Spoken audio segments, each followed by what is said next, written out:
Seigneur, que ton nom soit vraiment béni pour tout ce que tu fais dans nos vies, Seigneur.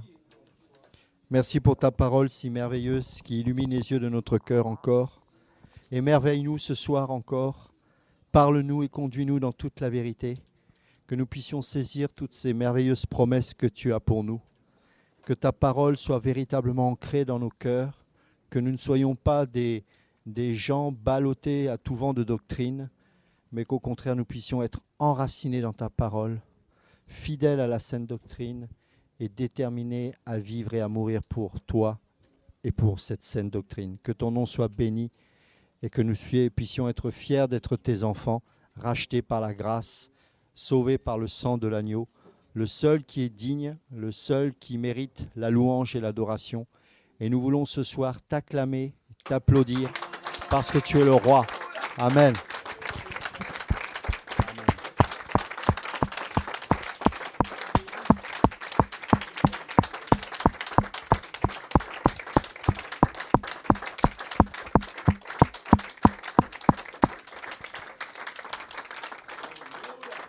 Amen.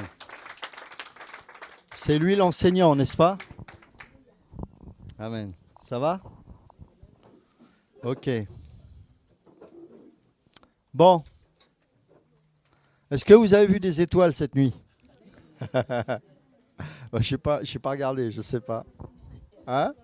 C'était nuageux? Bon, on a vu l'arc-en-ciel, hein? Bon, peut-être que certains ont vu des étoiles, je ne sais pas. Pendant leur sommeil, peut-être. Tu en as vu? Ah bah voilà, 2 étoiles. Bah ça suffit, hein. Là où 2 ou 3 sont présents, hein? Là où 2 ou 3 sont assemblés, pardon, Jésus est présent. Amen. Bon alors, donc on a vu, hein. Donc vous voyez, on est plein d'idées reçues, ou même peut-être, c'est un peu la religion qui nous a formatés comme ça, hein. On pense qu'il y a 2 alliances de Dieu, l'ancienne, la nouvelle. Et en fait, on a vu que dans Genèse, on n'était toujours pas dans l'ancienne alliance, hein, puisque ces alliances-là sont inconditionnelles. D'accord? Donc ça, c'est important de comprendre que ces alliances-là, premièrement, qu'il n'y aurait plus jamais le déluge, sont inconditionnelles, puisque de toute façon, quoi qu'on fasse, il n'y aura plus de déluge, hein, si ce n'est qu'à la fin, évidemment, voilà, c'est autre chose. Et puis ce ne sera pas les eaux. C'est une forme de jugement, de toute manière. Enfin, c'est un jugement, mais sous une autre forme. Et puis, les fameuses étoiles. Hein. Donc, on voit qu'on n'est toujours pas dans l'ancienne alliance. Et c'est pour ça qu'on peut faire un lien avec ces alliances-là, avec la nouvelle alliance, qui, elle aussi, est un peu le tremplin avec ces alliances précédentes qu'on a pu voir. On a pu faire la comparaison avec l'alliance qui est faite avec Abraham et la promesse qui est donnée au travers de cette alliance, et dont nous sommes, nous, au bénéfice. Donc on voit bien qu'il y a une relation, d'accord? Mais on n'a toujours pas attaqué l'ancienne alliance. D'accord? Et ça, c'était vraiment voulu, évidemment, parce que l'ancienne alliance, elle est conditionnelle. Cette ancienne alliance, elle n'est pas inconditionnelle. D'accord? On va le voir dans les Écritures, ce qui n'est pas le cas des alliances qu'on a vues tout à l'heure, hier et avant-hier. Ok? Est-ce que c'est bien compris? Ça, c'est important. Hein? D'accord? L'alliance avec Moïse au travers de la loi mosaïque, elle est liée à l'obéissance. D'accord? Donc elle est conditionnelle. Hein, et on verra que justement, notamment dans Malachie 2, à cause de la désobéissance, eh bien, cette alliance n'a pas pu se manifester auprès des fils de Lévi. À Lévi lui-même, oui, qui était sacrificateur, parce qu'il était obéissant, mais pas les autres. D'accord? Ok. Est-ce qu'il y a déjà peut-être des questions par rapport à ce qu'on a vu hier? Oui. Alors, ma question, c'est plutôt par rapport à ce qu'on a vu avant-hier. Oui. Tu nous avais dit que, effectivement, par rapport, Dieu est tellement saint que pour nous regarder, je ne dirais pas qu'il était obligé, mais il nous voyait au travers de l'arc-en-ciel. Enfin, au travers de Christ. Au travers de Christ, oui, tout à fait. Bah, sinon, on brûlerait. Voilà.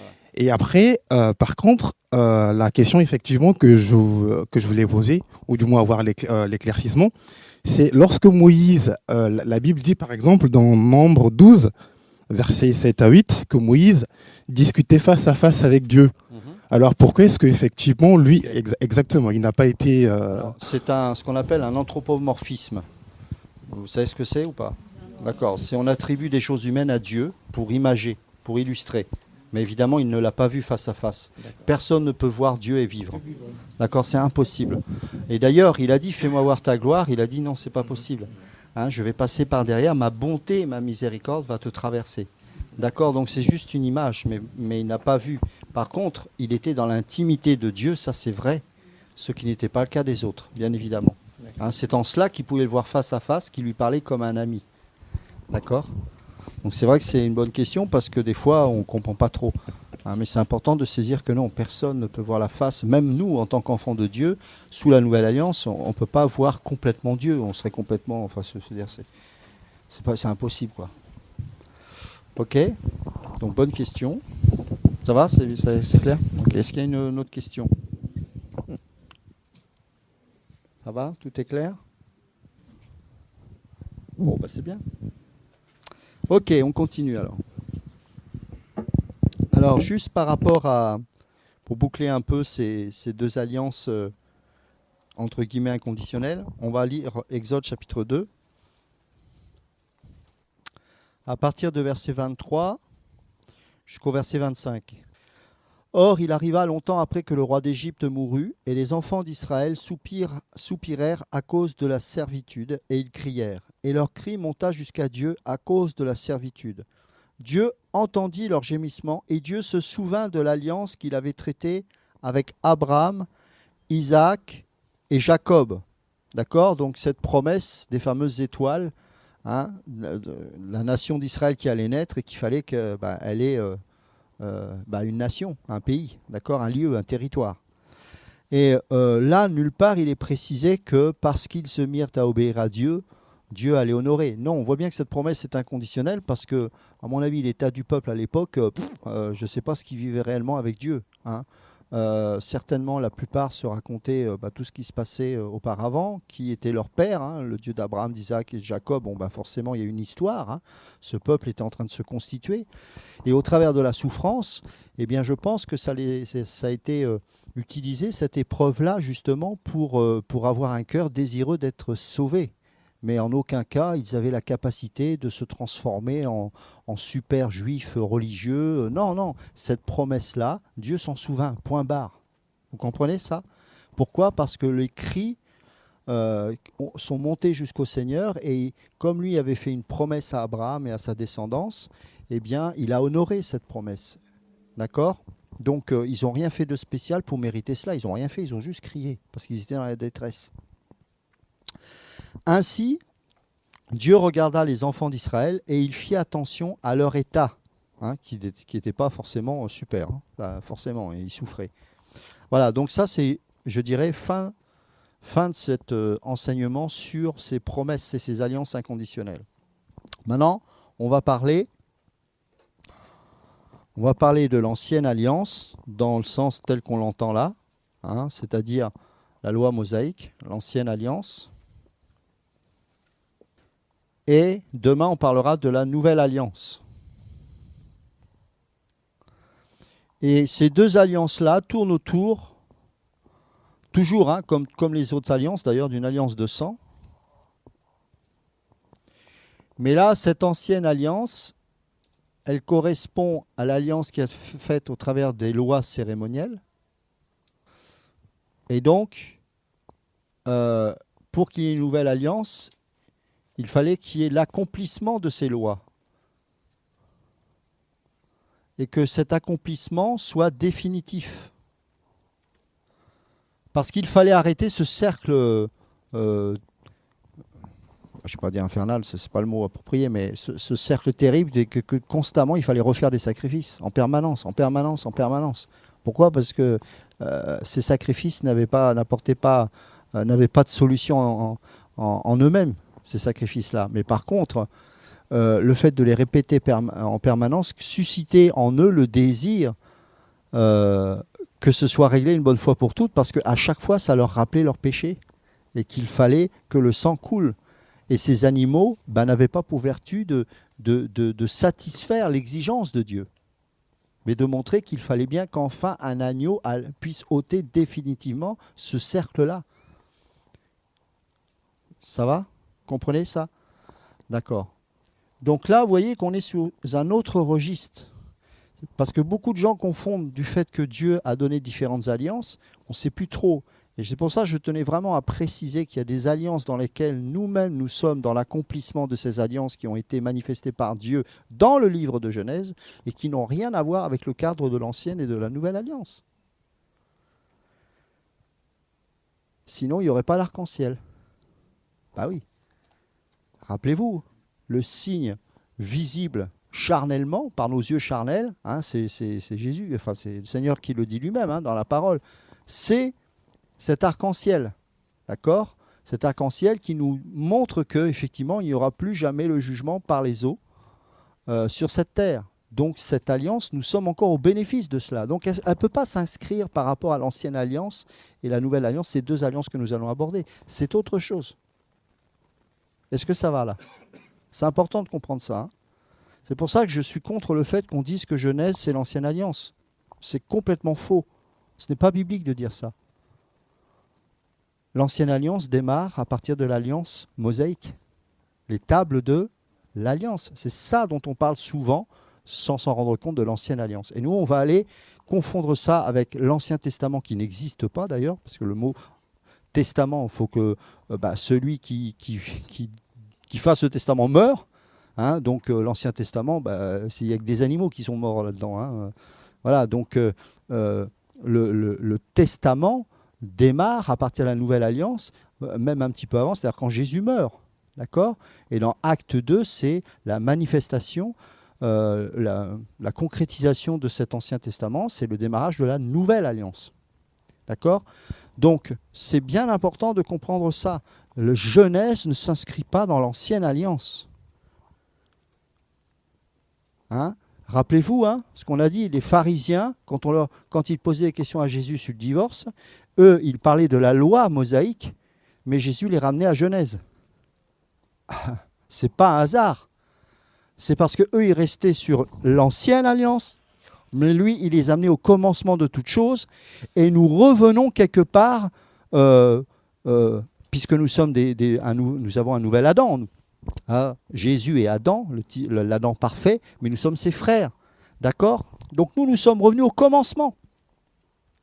Donc c'est pour ça que Jésus, à chaque fois, face au pharisianisme, pourtant il demandait qu'il fallait offrir des sacrifices, il respectait lui-même la loi, parce qu'il est né sous la loi, il fallait qu'il accomplisse la loi.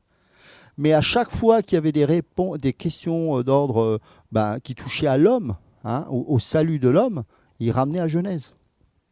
Il ramenait à une promesse éternelle, à une alliance inconditionnelle. Ça, c'est très important de comprendre ces choses. Donc Genèse ne s'inscrit pas dans l'ancienne alliance. C'est totalement faux. D'accord ? Alors, par contre, il s'inscrit dans la Torah. Parce que les Juifs, dans leur Bible, c'est la Torah, hein, il y a... dans le Tanakh, pardon, excusez-moi. Le Tanakh, c'est leur Bible quelque part. Hein. Mais dans le Tanakh, il y a la Torah, et la Torah, c'est les 5 livres, hein, le Pentateuque. Genèse, Exode, Lévitique, Nombre, Deutéronome. D'accord ? Donc, mais eux, ils ne séparent pas ces choses-là. Il y a le Tanakh, et c'est divisé en 3 parties. Bon, vous le savez, hein, on va pas refaire cet enseignement, mais c'est pour vous montrer que c'est catholique, cette manière de penser. Hein ? On ne peut pas séparer en deux un livre comme ça. C'est pas aussi... Non, c'est pas bon. Et du coup, on comprend mal Jésus à cause de ça.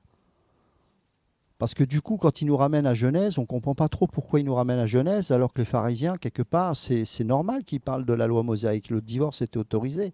Mais il leur dit, cette loi est conditionnelle, parce qu'elle est liée à la dureté de votre cœur. Mais au commencement, il n'en était pas ainsi. Et quand il est mort... et que le testament nous a été donné, cette nouvelle alliance nous fait vivre quelque chose qui est inconditionnel. Hein, on l'expliquera ça demain tranquillement, mais c'est important de comprendre ces choses.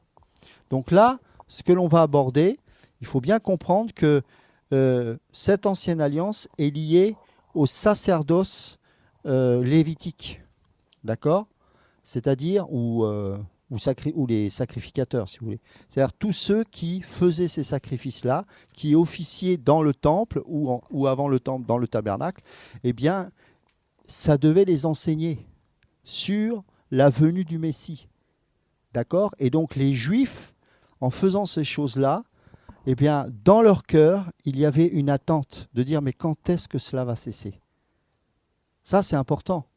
Et les Juifs, encore aujourd'hui, sont dans cette attente. Donc, ils sont cette attente par rapport à la reconstruction du temple. Mais en fait, ça, quand ils vont avoir ce temple-là, ils vont refaire les sacrifices, mais ces sacrifices-là vont susciter en eux un désir de trouver une solution, parce que c'est bien joli, une fois que le temple est reconstruit, qu'on refait les sacrifices, ça n'amène toujours pas dans leur cœur la solution. Or nous l'avons eu la solution, et il faut qu'ils comprennent que la solution est déjà venue. Malheureusement pour eux, ils n'ont pas saisi ces choses. Mais c'est pour ça que c'est un peuple qui est toujours nostalgique, et il sera toujours dans la nostalgie, parce qu'ils n'ont pas compris que le Machia est déjà venu.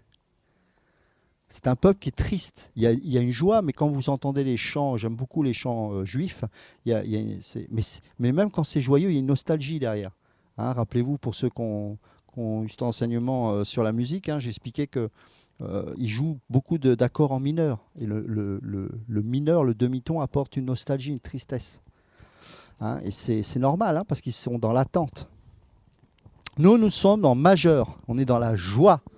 Il n'y a pas de mineur. Hein, on est dans la joie, il n'y a plus de tristesse, tout est accompli. Hein, Jésus a tout accompli à la croix. Donc là, c'est vraiment important de saisir la signification de cette ancienne alliance. Donc c'est pour ça que j'ai voulu boucler avec Exode 2, où on voit que le désir qu'avait le peuple juif de trouver enfin la liberté et surtout de crier vers Dieu, eh bien Dieu s'est souvenu d'eux, pas parce que seulement ils sont criés. Les cris n'ont pas attendri le cœur de Dieu, ils ont rappelé au Seigneur qu'il avait fait une alliance. Ce n'est pas la même chose. D'accord ? Ça va ? Oui ? Juste par rapport à ce que je viens de dire, au sujet, effectivement, aujourd'hui, il parle de reconstruire en fait un troisième temple. Oui. Mais est-ce qu'en fait, si jamais ça venait à se concrétiser, est-ce que quelque part... Ça se concrétisera. Voilà, ça va se concrétiser. Est-ce que quelque part, ça ne reviendrait pas à renier le sacrifice parfait que Jésus a déjà fait? Ou bien peut-être que c'est dû au fait qu'ils n'ont pas vraiment eu cette révélation-là?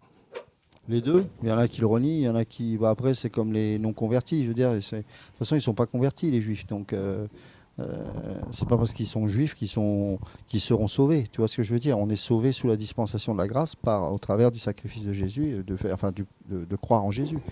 Donc, temple ou pas temple... ils blasphèment ou ils blasphèment pas, le problème n'est pas là, c'est qu'ils ont besoin que le Seigneur les éclaire. Il y a des Juifs qui se convertissent parce qu'ils comprennent ça. Il y a eu un grand rabbin qui avait compris ces choses-là et qui, à la fin de sa vie, avait écrit sur Isaïe 53, je crois, Yeshua Mashiach, tu vois, à Mashiach. Donc il avait réalisé qu'il était bien le Messie, et ça avait fait un tollé en Israël parce que c'était un rabbin tellement reconnu. Voilà, maintenant qu'ils blasphèment pas, tout le monde blasphème. Je veux dire, c'est pas très important. Ils sont pas éclairés. Voilà. Maintenant, il y en a qui veulent pas reconnaître Jésus, mais je pense que la plupart d'entre eux, c'est tout simplement parce qu'ils sont pas éclairés. Tu vois, et je pense que c'est compliqué, mais je vois pas beaucoup de chrétiens discuter avec des théologiens. Alors, faut faire attention parce qu'ils aiment bien bavarder, mais les chrétiens ont peur parce qu'ils ont l'impression que les juifs connaissent plus. Mais non, ils sont ignorants. Paul a confronté les juifs dans les synagogues. Je ne comprends pas que les chrétiens idolâtrent les juifs alors qu'ils doivent leur prêcher l'évangile. Moi, c'est un truc qui me dépasse. Cette adoration, cette idolâtrie, parce que moi j'appelle ça l'idolâtrie qu'on a pour Israël, joue le jeu de Satan, parce que pendant ce temps-là, on n'annonce pas l'évangile. Tu vois... j'ai oublié son nom, un pasteur connu américain qui a fait des visioconférences avec Netanyahou, etc. Ils sont tous là en train de l'encenser. Mais ce pasteur aurait dû lui prêcher le véritable évangile pour que Netanyahou soit sauvé. Je veux dire, c'est quand même incroyable qu'on en soit à ce niveau-là. Nous, on est là alors que c'est nous qui avons la vérité. On s'agenouille devant les Juifs qui, eux, vont en enfer s'ils ne se convertissent pas. Voilà. Hein, donc ça nous vient encore de nos chers Américains, évidemment. Mais bon, Oui, alors qu'on fasse pas un débat sur Israël, hein, ça c'est pas le sujet. Non, c'était juste pour compléter un petit peu ce que vous disiez. Ouais. En fait, il y a une infime partie de juifs qui s'appelle les juifs messianiques et Oui. eux, ils croient en Jésus.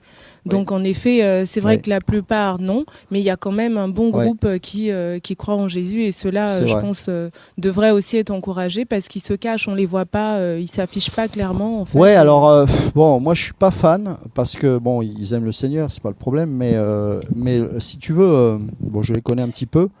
euh, il- Paul serait là, il les dénoncerait parce qu'ils refont les choses de la loi. Donc ils correspondent aux gens que Paul dénonce dans Galates. Vous revenez aux lois, vous revenez à ces choses-là que Dieu condamne parce qu'il a tout accompli. Alors ils disent oui, on fait ça pour évangéliser, etc. Ben, les Juifs le font déjà, ça. Donc je vois pas, tu vois. Alors je ne sais pas ce qu'ils font concrètement. Il y a sûrement des Juifs qui se convertissent. Mais j'ai toujours un problème avec cette idolâtrie d'Israël, tu vois. Alors je ne suis pas dans l'extrême non plus. Je suis pas, voilà. J'aime le peuple juif, j'aime Israël parce qu'ils font partie. Paul dit, hein, ils ont les oracles de Dieu. Hein, c'est eux qui ont eu la grâce de pouvoir reproduire les différentes copies du Tanakh, et c'est grâce à ces comment on les appelle, massorètes, qu'on a pu voilà, avoir ce livre-là. Mais ça n'empêche qu'ils ont besoin de Jésus. Donc débarrassons-nous de la loi, débarrassons-nous de tous ces rites-là qui ne sont plus de Dieu. Ils étaient de Dieu, évidemment, mais il n'y a plus raison de faire ces choses-là. Et je pense que un juif converti se doit de vivre dans la liberté et se dégager de la loi. Parce que sinon, il se met sous la malédiction de la loi. Donc ça me pose problème. Maintenant, je ne les juge pas pour autant. Hein. Ils aiment sûrement le Seigneur, c'est pas le problème. Mais bon, voilà, je suis pas fan, moi. Oui. C'est juste pour dire un verset qui venait de... Vas-y, oui. C'est celui qui est de cœur. Qui est circoncis de cœur, oui. Puis il y a un endroit, je ne me rappelle pas, hein, qui dit que juste un reste sera sauvé, donc ils ne sont pas tous sauvés. Bah, juste un reste d'Israël, comme nous, il y a beaucoup d'appelés mais peu d'élus. Tu vois, donc de toute façon, Dieu est un Dieu de reste. Enfin, nous sommes un peuple de reste, plus particulièrement. Voilà, donc pour revenir à cette ancienne alliance, on va prendre Exode chapitre 24. Ça va, c'est clair, hein. N'hésitez pas, hein, c'est très très important ce qu'on aborde là. Hein. Beaucoup de gens sont dans la confusion avec ces histoires d'alliance. Hein. Alors encore une fois, il y a beaucoup d'alliances hein, dans la Bible. Hein. Il y a des hommes qui ont fait beaucoup d'alliances avec le Seigneur aussi, entre eux, etc. Bon, j'ai pas voulu aborder ce sujet parce que, bon, ok, ils font alliance. Mais je préfère m'attarder sur les alliances du Seigneur. Hein. C'est quand même plus intéressant. Enfin bon, c'est mon avis. Il vaudrait mieux que ce soit le vôtre, parce que si vous n'êtes pas là pour les alliances de Dieu, on est mal. Hein. Ah, Jésus. Alors, qu'est-ce que j'ai dit, moi? Ah oui, Exode 34. Genèse 34, j'ai dit, mais tiens, c'est bizarre. Exode 34, voilà. 34, excusez-moi, je vous ai dit 24. Oh là, je suis fatigué. Hein. Bon, dans 5 minutes, j'arrête. Hein. Excusez-moi. Exode 34, verset 1. Et Yahweh dit à Moïse, aplanis-toi 2 tables de pierre comme les premières, et j'écrirai sur elles les paroles qui étaient sur les premières tables que tu as rompues. Et sois prêt au matin, et monte au matin sur la montagne du Sinaï, et présente-toi là devant moi sur le haut de la montagne. Mais que personne ne monte avec toi, et même que personne ne paraisse sur toute la montagne, et que ni menu ni gros bétail ne pèse sur cette montagne. Moïse donc aplanit 2 tables de pierre comme les premières, et se leva de bon matin, et monta sur la montagne de Sinaï, comme Yahweh le lui avait ordonné. Et il prit dans sa main les 2 tables de pierre.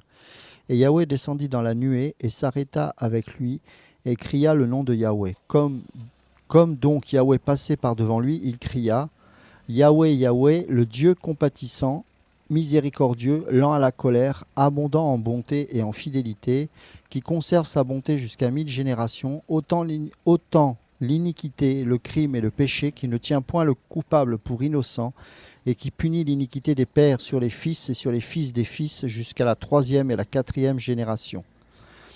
Et Moïse se hâtant baissa la tête contre terre et se prosterna et dit, ô Seigneur, je te prie, si j'ai trouvé grâce à tes yeux, que le Seigneur marche maintenant au milieu de nous, car c'est un peuple au cou raide. Pardonne donc nos iniquités et notre péché, et prends-nous pour ta possession. Et il répondit, voici, je traite alliance devant tout ton peuple, je ferai des merveilles qui n'ont point été faites sur la terre, ni dans aucune nation, et tout le peuple au milieu duquel tu es verra l'œuvre de Yahweh, car ce que je m'en vais faire avec toi sera une chose redoutable. Je saute un peu plus loin. Voilà, verset 14, car tu ne te prosterneras point devant un autre Dieu, parce que Yahweh se nomme le Dieu jaloux, c'est le Dieu qui est jaloux, afin qu'il n'arrive que tu traites alliance avec les habitants du pays, et que quand ils viendront à se prostituer après leur Dieu et à sacrifier à leur Dieu, quelqu'un ne t'invite, et que tu ne manges de leurs sacrifices, et que tu ne prennes de leurs fils pour tes fils, lesquels se prostituant après leur Dieu n'entraînent tes fils à se prostituer après leur Dieu. Donc après, on a toute la succession de, comment dirais-je, des sacrifices, etc.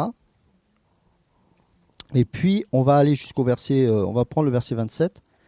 Bon, je fais une parenthèse, c'est pas le sujet, mais bon, c'est pas salutaire, mais quand il dit que la deuxième table, les deuxièmes tables, enfin la deuxième table de la loi, c'est Dieu qui l'a écrite. Indirectement, en fait, c'est une expression. Elle a été dictée par Dieu, mais c'est Moïse qui l'a écrite.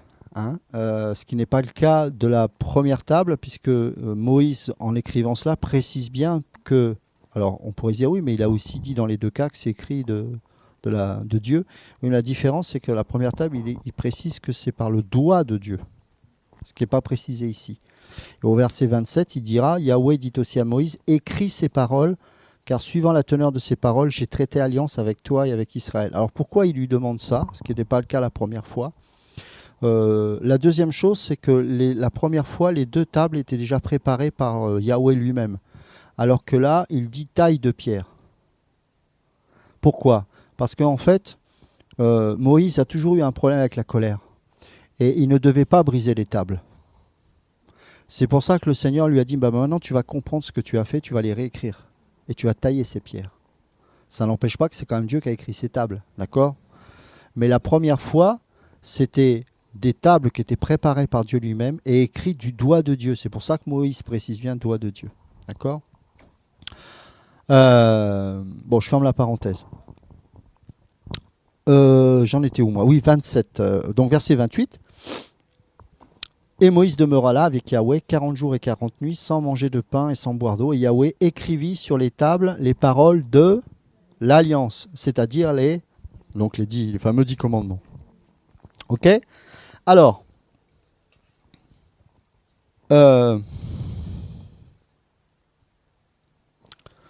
cette alliance-là comprend plusieurs choses. En fait, pour que ce peuple devienne véritablement un peuple, il lui faut une nation, il lui faut un pays, un territoire, et il lui faut des lois qui vont régir ce pays, et il lui faut une religion. Vous remarquerez que dans tout pays, c'est comme ça. Hein. En France, il nous faut une religion. Alors avant, c'était catholique, maintenant, c'est l'athéisme, mais c'est une religion. D'accord? Qui a un culte. L'Église est représentée par la franc-maçonnerie. D'accord? Mais c'est une religion, ne vous laissez pas berner. L'athéisme n'existe pas dans le sens où on croit pas. Non, c'est un dieu, c'est un démon. Enfin, c'est un démon. Donc les gens rendent un culte au dieu athée, qui s'appelle Marianne, la République, qui est une transposition de la Vierge. Donc on a remplacé Astarté par Marianne, mais en fait c'est toujours Astarté. Enfin c'est toujours le même démon. D'accord? Donc, ils ont leur culte, c'est la franc-maçonnerie. Parfois, l'Église catholique sont copains aussi. Donc voilà, tout va bien. Mais c'est une religion. Donc, dans chaque nation, il y a une religion. Le communisme, par exemple, c'est une religion. D'accord? Staline entretenait le culte de la personne. Hein? En Corée du Nord, c'est pareil. Il a la position d'un dieu, notre bébé joufflu, là. Donc voilà, et puis aux États-Unis, ben voilà, c'est encore un autre dieu. Enfin, chaque pays est constitué comme ça, d'accord? Donc, sous l'ancienne alliance, il y avait donc une religion ou un rite, si vous voulez, qui était représenté par des lois, ce qu'on appelle cérémoniales, d'accord? Donc ça concerne le culte. Hein, donc il y a les sacrifices des animaux, tout ce qui régit le tabernacle et plus tard le temple, etc. D'accord ? Et il y avait un ordre de sacrificateurs et de lévites, mais c'est pareil. Hein. Aux yeux de Dieu, alors, un sacrificateur était lévite, mais un lévite n'était pas sacrificateur. Un sacrificateur pouvait être lévite, mais un lévite n'était pas un sacrificateur. Le sacrificateur avait pour responsabilité d'offrir les sacrifices, enfin les sacrificateurs, et le souverain sacrificateur, qui était un peu le responsable de tous les sacrificateurs, avait la responsabilité d'aller une fois par an dans le lieu très saint, etc. Et les lévites, eux, préparaient le matériel, entretenaient le matériel, les coupes, les pains de proposition. C'est eux qui, quand il fallait installer le tabernacle, c'est eux qui installaient la tente, etc. etc. D'accord ? Mais bon, ils font partie de l'ordre des sacrificateurs d'une manière générale. Et puis, il y avait la gestion de la nation, parce que Dieu allait leur donner un pays. Quel est ce pays ? Canaan. Qui a dit l'Égypte ? Attention, hein. Lapidé. Hein. Là, on est sous l'ancienne alliance, on n'est pas sous la grâce, alors attention.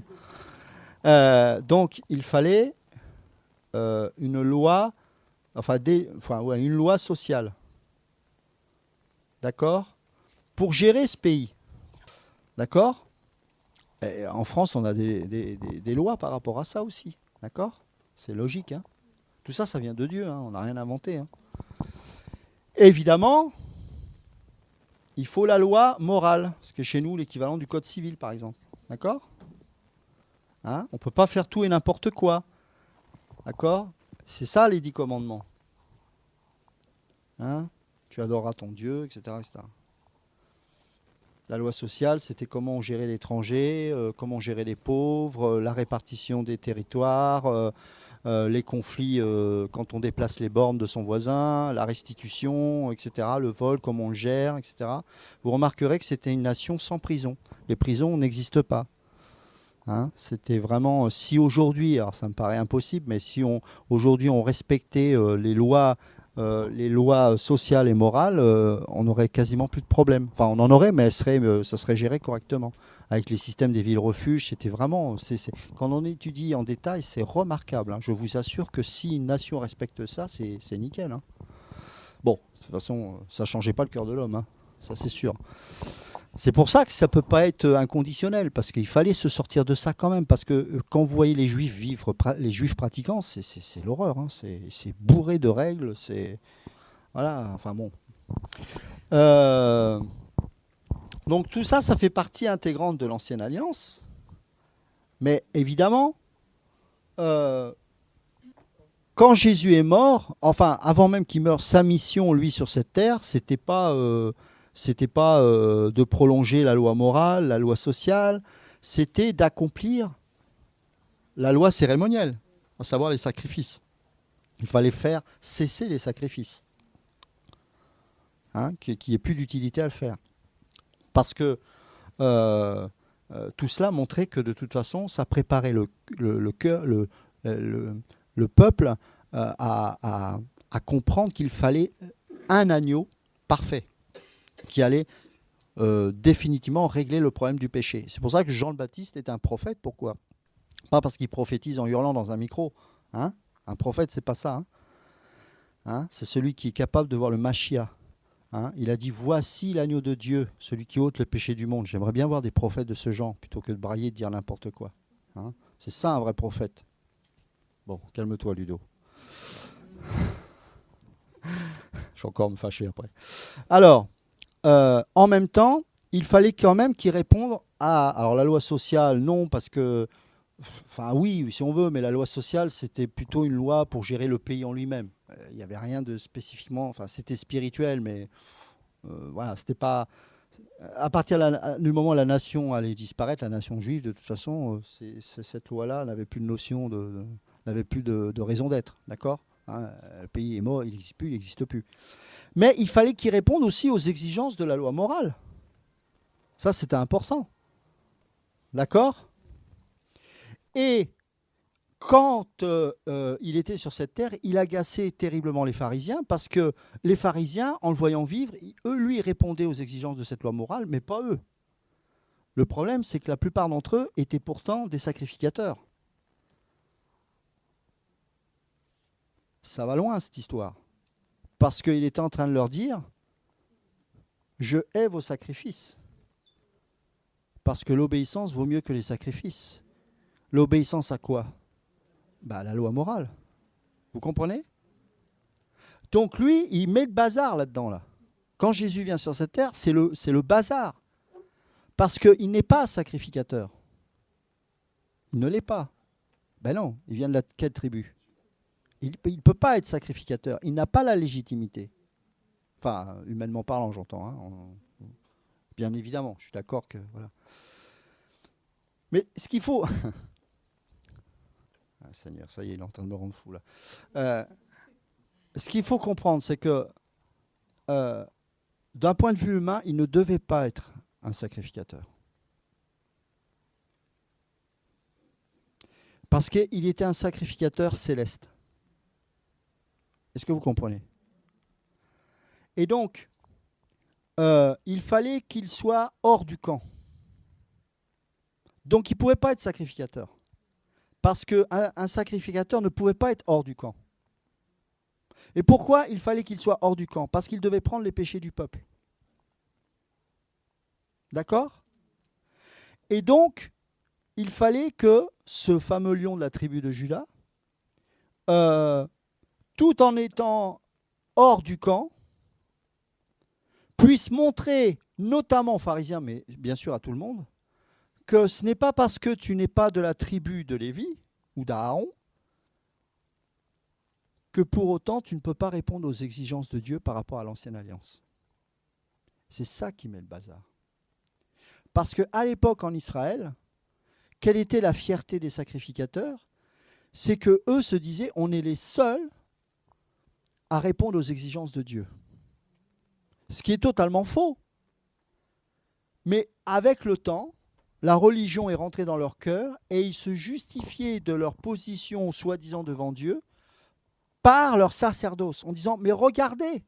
C'est pour ça que Jésus utilise beaucoup d'exemples, notamment celle des deux types de personnes qui prient. L'un qui se dit, moi je suis pauvre, aveugle, misérable, etc. Et puis l'autre qui dit, ah oui, mais moi je donne la dîme de mes biens, machin, etc. C'est sûrement un sacrificateur ou un lévite. Hein, et il les met en opposition et il pointe du doigt ce sacrificateur-là en disant, mais non, mais cette prière n'est pas agréée. Par contre, l'autre, ouais. Mais je ne sais pas si vous vous rendez compte à l'époque ce que cela signifiait, mais c'est le bazar total. Parce qu'ils avaient mis une telle distance entre eux et le peuple, c'est que même si le peuple répondait un tant soit peu aux exigences de la loi morale, les pharisiens, eux, les traitaient de mécréants. Parce que eux, ils n'étaient pas de la tribu d'Aaron. Enfin, de Lévi, pardon. Et Jésus disait, mais vous n'avez rien compris. Moi, je suis de la tribu de Juda, et pourtant, ils savaient que le Machia devait venir. Et pourquoi ils s'opposaient à lui? Parce qu'ils auraient bien voulu qu'il vienne de la tribu de Lévi comme eux. Eh ouais. Mais exactement, mais c'est ça. C'est du racisme, exactement. Alors c'est du racisme religieux, mais d'ailleurs, si tu connais un peu la culture juive, entre les différentes tribus, ils ne peuvent pas se piffrer. Hein. Regardez notamment comment ils traitent les Éthiopiens, etc. Il y a une manifestation il n'y a pas longtemps à Jérusalem, là, je ne sais plus comment on les appelle, des Éthiopiens juifs, là, parce qu'ils sont les Faracha. Ouais. Et donc on les traite comme citoyens de seconde zone, quoi. Donc, et là, il est exclu, il est hors du camp. Et pourtant, il est parfait. Donc, ils sont confondus. Et déjà sur cette terre, il était en train d'ébranler toute cette ancienne alliance, que pourtant Dieu lui-même a instituée. Mais ils n'ont pas compris, et c'est ce qu'il leur dit, vous ne comprenez pas le cœur de la loi. Pourquoi? Parce qu'au commencement, il n'en était pas ainsi. C'est-à-dire qu'on ne peut pas comprendre cette ancienne alliance selon Dieu si on ne revient pas au commencement des choses. Le Seigneur n'a pas institué cette ancienne alliance-là pour créer des castes. les différentes tribus ne devaient pas se considérer les uns supérieurs aux autres ou l'autre machin. Non, non, non. Non. Les sacrificateurs étaient là pour amener le peuple à justement un cri. Tout comme lorsqu'il était en esclavage en Égypte, ces 4 siècles d'esclavage étaient utilisés pour les amener à un cri. Et dans les 2 cas, ce cri devait faire descendre le Seigneur. Est-ce que vous comprenez? Jésus est trop fort. Hein? Et donc, pendant 4 siècles, également entre Malachie et la naissance de Jésus, il n'y a eu aucune manifestation de Dieu. Et ça a suscité une attente, un cri. Et ce cri n'est pas venu des sacrificateurs, mais des autres tribus qui, eux, se sentaient de plus en plus rejetés, et ce n'était pas juste. Parce que le rôle des sacrificateurs, c'était d'amener les autres tribus vers Dieu. Mais ils ont utilisé leur sacerdoce pour mettre une distance entre leur tribu et les autres tribus.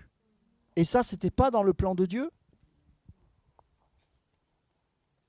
Et tout comme le peuple était en esclavage en Égypte pendant 400 ans, et bien de la même manière, au bout de 4 siècles de silence, les autres tribus ont crié vers Dieu parce que ce n'était pas juste. Et quelque part, ces pharisiens sont devenus les pharaons. Et Dieu s'est, en tant qu'agneau, mis entre les mains de ces gens-là, et c'est eux qui l'ont sacrifié. Lui qui vient de la tribu de Juda et qui ne fait pas partie de cette caste. Mais au ciel, ce n'est pas du tout le cas. On lira ça demain. Parce qu'au ciel, il est le sacrifice, enfin, il a été le sacrifice et il est le souverain sacrificateur. Et là, par contre, ça peut rejoindre avec ces fameuses étoiles. C'est que tu ne peux comprendre Jésus qu'en comprenant l'étoile du matin qu'il est. Si tu regardes avec les yeux humains, tu vas voir quelqu'un qui est issu de la tribu de Juda. Mais si tu regardes à l'étoile du matin, tu vas considérer Jésus comme étant le souverain sacrificateur.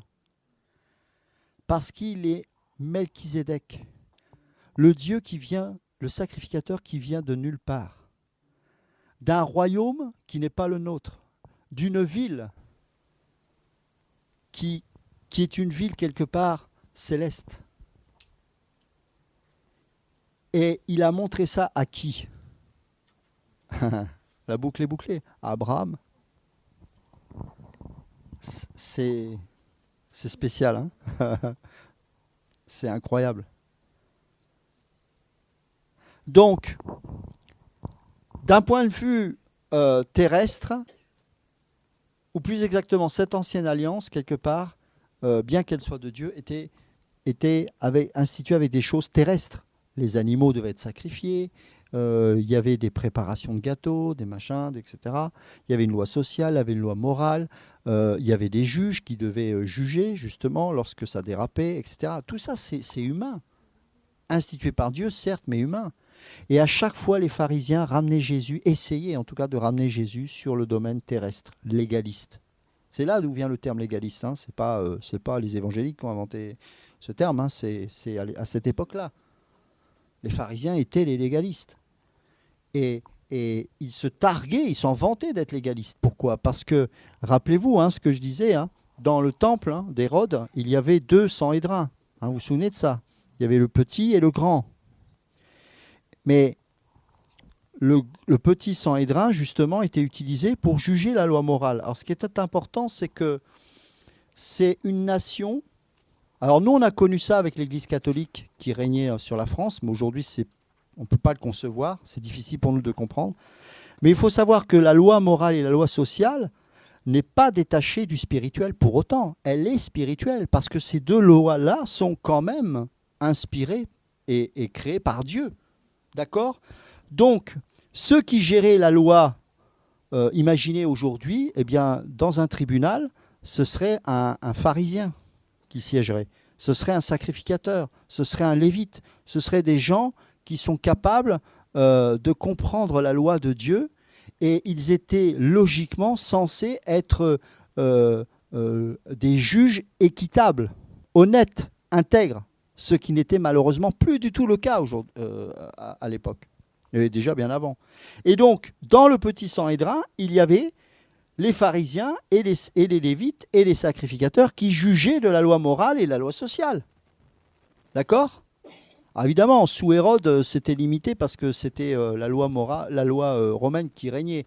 Mais bon, pourquoi Rome a réussi un tant soit peu, parce qu'ils ont réussi qu'à moitié à régner sur Israël, c'est parce qu'ils leur laissaient gérer entre eux leurs affaires. Parce qu'ils savaient très bien que les Juifs, ils n'y arriveraient jamais. Donc, tant qu'ils n'allaient pas contre la loi romaine, ils les laissaient entre eux. Ils avaient leur propre milice ou armée, etc., leur loi. Voilà. Du moment qu'ils faisaient allégeance à César, tout allait bien. Donc, dans le petit Sanhédrin, on réglait ces choses-là. Tu as volé le bœuf de mon champ, bon, on va régler tout ça. Et puis dans le grand Sanhédrin, alors là, c'était plus sérieux, qui était accoudé au bâtiment en dur où était le lieu saint et le lieu très saint. Là, on réglait les choses de Dieu quand il y avait des divergences doctrinales. C'est pour ça qu'il y avait toujours des conflits entre les Sadducéens et les pharisiens. Les pharisiens croyaient en la résurrection, pas les Sadducéens, et ça se fritait dans le grand Sanhédrin. Et Jésus a été jugé dans le grand Sanhédrin par les pharisiens. D'accord ? Et quand il fait ce sermon sur la montagne dans Matthieu 6, quand il dit par exemple, je vous l'ai dit souvent ça, mais la loi dit tu ne commettras point d'adultère, vous remarquerez, il ne dit pas moi, pourtant c'est lui qui l'a établi, mais c'est une loi terrestre. Tu ne commettras point d'adultère. Il y a plein de choses derrière. Il est en train de leur dire, ça, c'est le minimum que je vous demande. C'est une loi terrestre que je vous ai donnée. Et bien même ça, vous n'êtes pas capable de l'accomplir.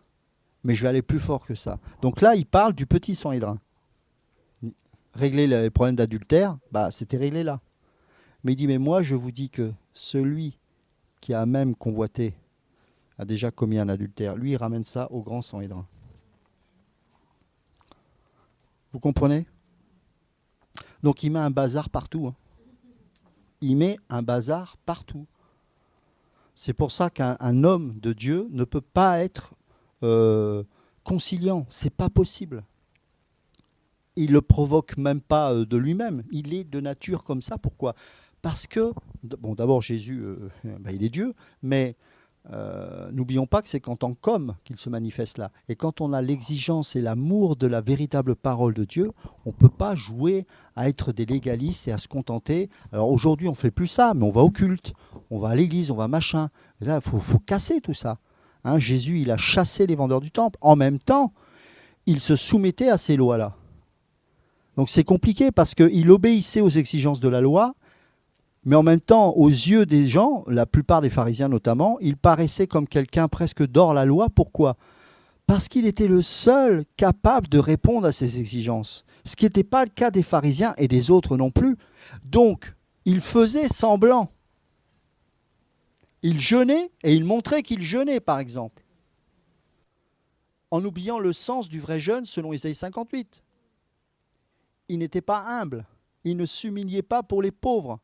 Il ne priait pas, il jugeait avec un parti pris.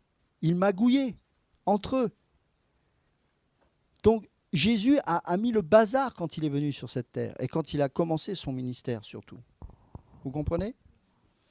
Et donc, lui-même, issu de la tribu de Juda, répond à toutes ces exigences-là, bien qu'il ne soit pas, lui, comment dirais-je, de la tribu de Lévi. Et en définitif, s'il fallait faire un résumé de sa mission, il est venu pour mettre fin à cette ancienne alliance parce que ça ne marche plus. Alors c'est pas que Jésus a fait quelque chose qui ne devait pas marcher, c'est parce qu'il fallait que ce peuple crie tout comme il a crié quand il était esclave en Égypte. Tout ça ça les a amenés à une détresse et à une dépression spirituelle telle, d'autant plus qu'ils ont été pendant 4 siècles, encore une fois entre Malachie et Matthieu, dans le silence total, plus de prophètes, plus rien se passait, et ça a amené une détresse. Pas chez les pharisiens, hein. Les pharisiens n'étaient pas dans la détresse, mais ceux qui étaient bafoués, ceux qui malheureusement avec le temps avaient pactisé avec les Romains, étaient devenus des collabos. Tous ces gens-là que les sacrificateurs, à cause de leur mauvais témoignages, tous ces gens-là qui ont été dégoûtés et qui, par désespoir peut-être, et puis aussi parce que par avidité, plein de choses comme ça, hein, eh ben, se sont rejetés, se sont sentis rejetés et ont été rejetés de la communauté. Et tous ces gens-là, au fond de leur cœur, criaient vers Dieu en disant « mais c'est injuste ». Et ces pharisiens-là étaient devenus des pharaons. Et Dieu s'est souvenu de leurs cris. Parce qu'il avait donné une alliance terrestre qui allait limiter les dégâts pendant un temps. Cette ancienne alliance était là juste pour limiter les dégâts. Et comme ces lois cérémonielles n'avaient plus aucun sens pour le peuple, ça n'avait plus de sens. Pourquoi ? Parce que tous ces sacrifices-là devaient les amener à attendre le Messie. Mais le problème, c'est que les pharisiens ne faisaient ça, mais ils n'attendaient plus le Messie. Par contre, ceux qui souffraient, pendant que les sacrifices étaient faits, ils criaient à Dieu en disant « Maintenant, Mashiach, viens ». Vous savez ce que ça veut dire ? Dieu avait préparé son peuple et avait préparé le cœur de son peuple à la rencontre de Dieu et du Mashiach. C'était le temps. C'était le temps. Comme lorsque Yahweh a parlé à Moïse en disant « Va et libère mon peuple », c'était le temps. C'était le temps. Quand c'est le temps de Dieu, vous pouvez faire ce que vous voulez, ça s'accomplira. Il fallait que cette loi cérémonielle soit enfin définitivement accomplie, puis abolie, parce qu'à partir du moment où elle est accomplie, voilà, il n'y a plus besoin de la respecter, c'est fait. Vous comprenez ? Le peuple avait soif. Il y avait une telle excitation, une telle attente, que ça suscitait la foi chez tous ces gens-là, et le miracle au travers de Jésus a pu se manifester maintes et maintes fois. Pourquoi ? Parce qu'ils étaient prêts. Et ceux qui auraient dû être prêts les premiers ne l'ont pas été, à savoir les pharisiens. C'est incroyable, hein ? Et donc, qu'est-ce qui s'est passé concrètement par rapport à ces lois cérémonielles ? Ça va ? C'est clair ?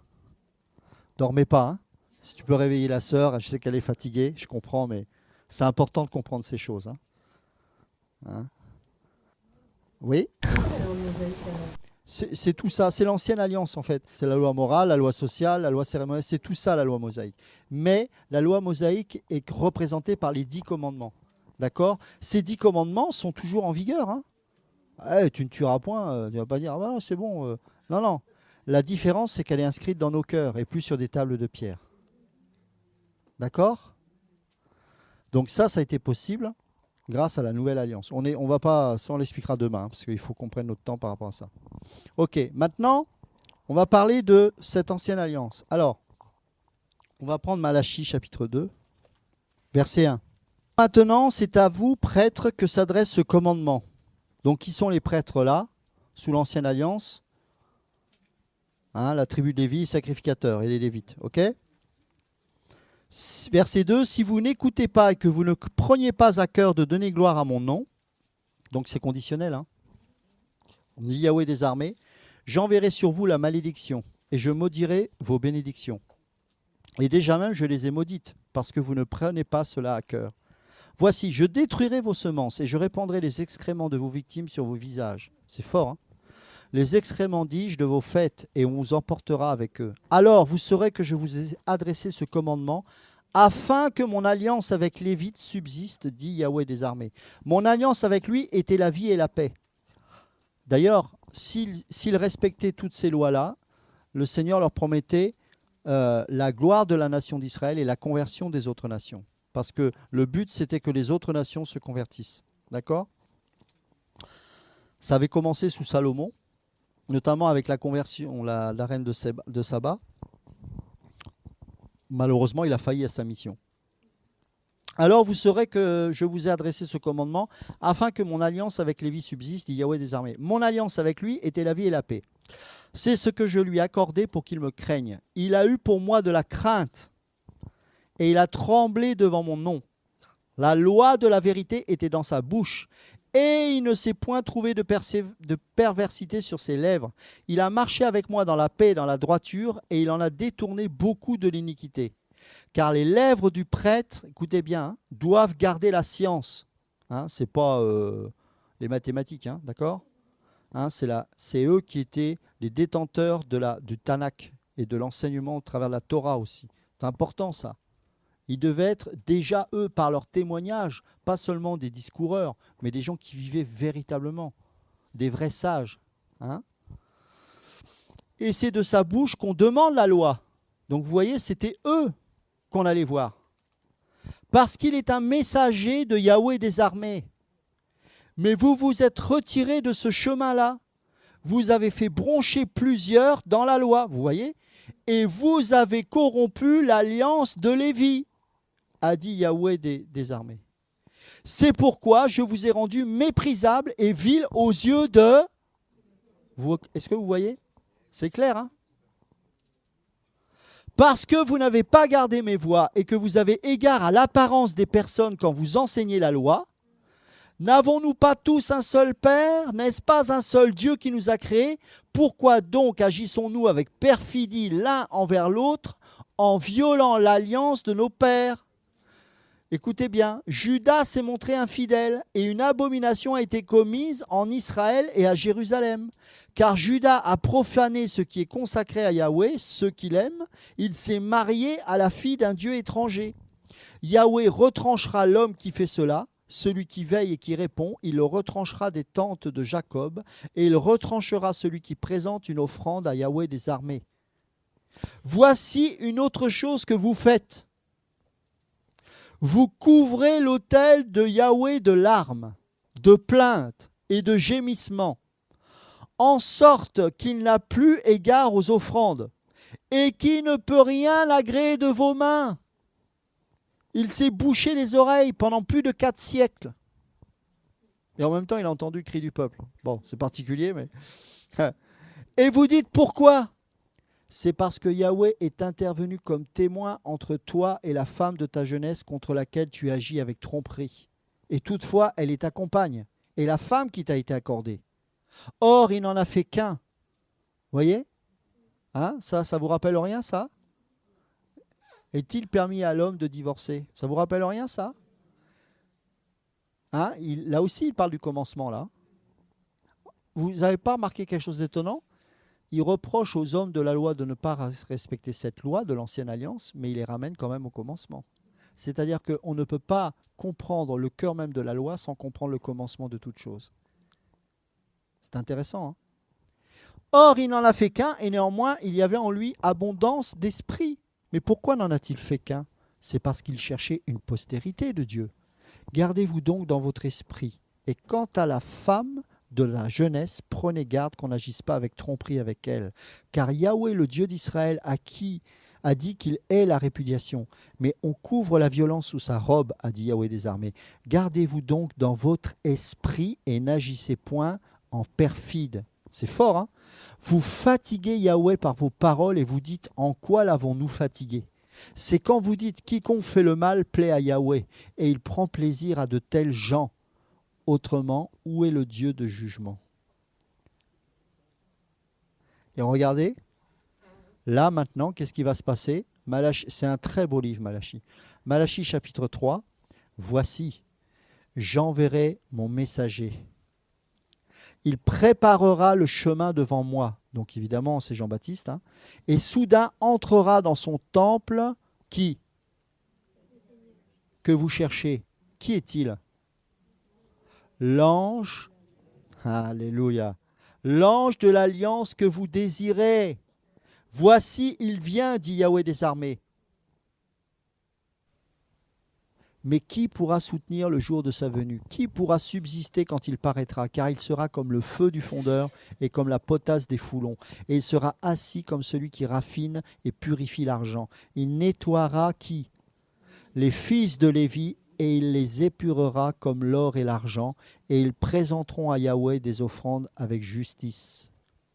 Alors l'offrande de Juda et de Jérusalem sera agréable à Yahweh, comme aux anciens jours, comme aux années d'autrefois. Je m'approcherai de vous pour le jugement, et je me hâterai de témoigner contre les enchanteurs et les adultères, contre ceux qui jurent faussement, etc., etc. Verset 6, parce que je suis Yahweh et que je n'ai point changé, à cause de cela, enfants de Jacob, vous n'avez point été consumés. Après, vous pourrez lire la suite, hein, c'est la même chose. Et donc, au verset 5, voici, je vous enverrai Élie, chapitre 4, verset 5, je vous enverrai Élie le prophète avant que le jour grand et redoutable de Yahweh vienne. Il ramènera le cœur des pères à leurs enfants et le cœur des enfants à leurs pères, de peur que je ne vienne et que je ne frappe la terre à la façon de l'interdit. Donc,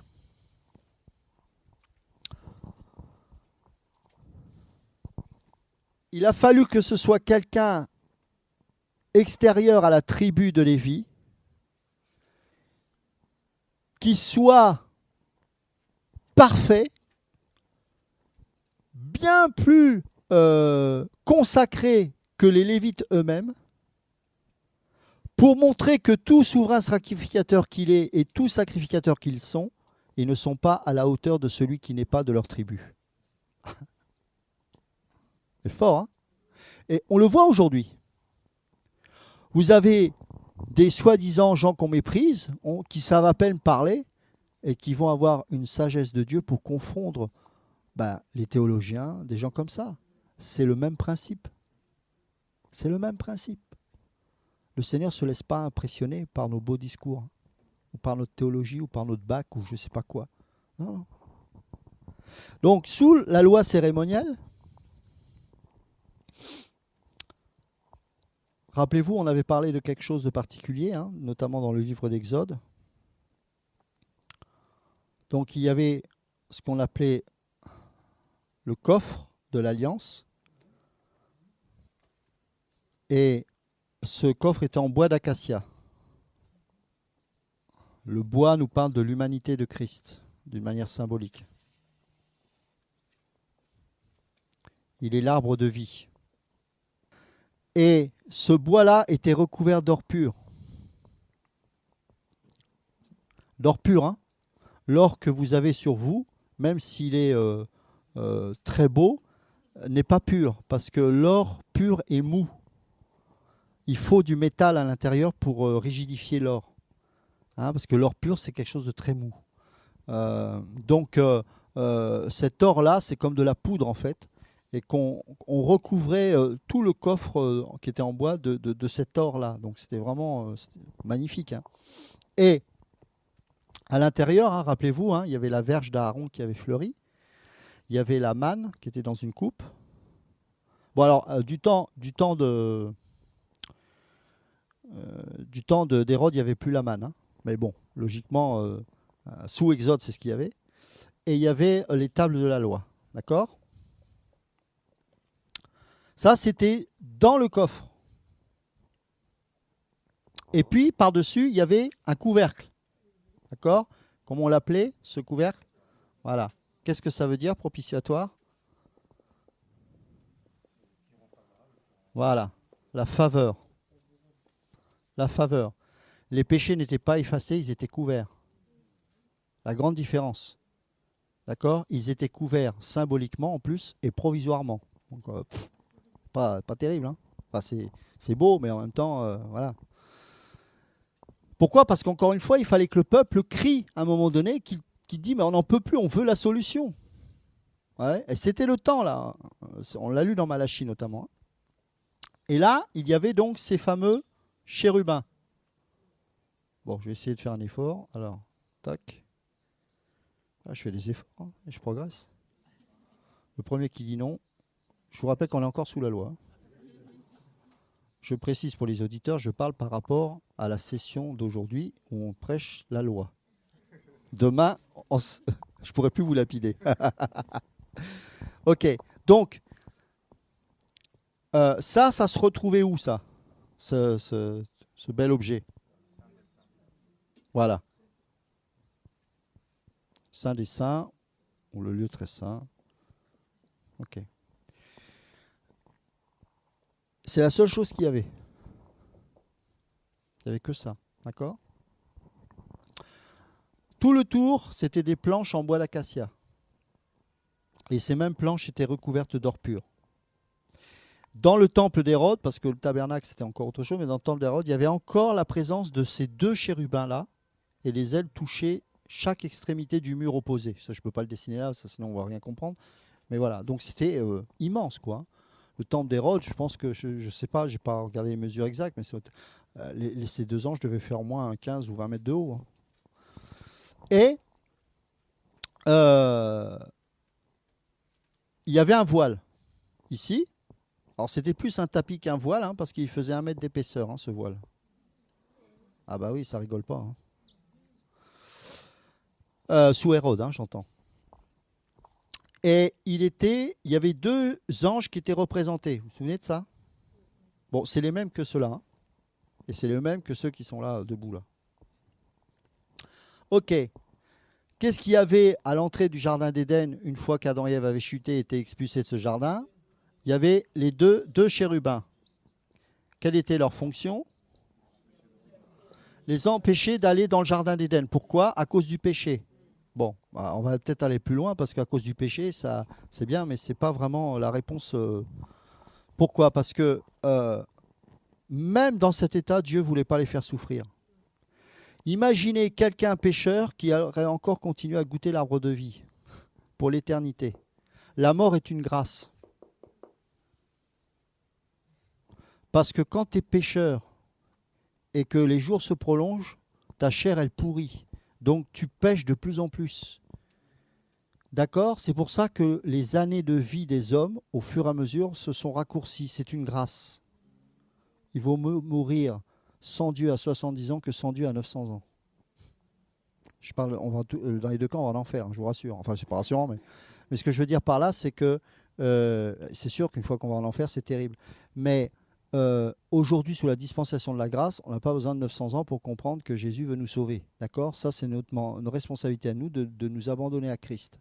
Et l'horreur est telle sur la terre aujourd'hui qu'il vaut mieux vivre que 60. Et pour les chrétiens, c'est encore plus une grâce. Parce que comme on est certain d'aller au ciel, ben moi, je n'ai pas envie de vivre 200 ans dans un monde aussi pourri. Bon, de toute façon, je pense que Jésus sera revenu avant. Mais imaginez, c'est l'horreur. Donc, voilà. Alors, ils ont été expulsés parce que c'était un lieu parfait, un lieu saint. Et en fait, c'est l'équivalent du lieu très saint ici, le jardin d'Éden. D'accord? Ces 2 chérubins-là étaient les gardiens de la présence de Dieu. Et donc, de la même manière, ces 2 chérubins qui étaient représentés sur le voile représentaient ces 2 chérubins qui aujourd'hui, enfin, qui à l'époque de la nation d'Israël ne gardaient plus le jardin d'Éden puisqu'il n'existait plus, mais qui gardaient la présence de Dieu. Personne ne pouvait avoir accès à cette présence de Dieu parce que les 2 chérubins avaient pour fonction de tuer tous ceux qui s'en approcheraient. Tout comme à l'époque du jardin d'Éden, si Adam voulait revenir dans ce jardin, ils auraient été tués par ces chérubins avec leurs épées flamboyantes. Ok? C'est pour ça que vous les voyez constamment dans le lieu très saint, ces 2 chérubins. Car leur fonction, c'est de garder la sainteté de Dieu et que personne ne puisse y accéder. Pourquoi? Parce que Dieu est méchant? Ben non, pour les mêmes raisons, parce que Dieu nous aime, parce qu'il ne veut pas qu'on meure. Eh oui, c'est une grâce à l'époque, sous l'Ancienne Alliance, pas aujourd'hui. Hein.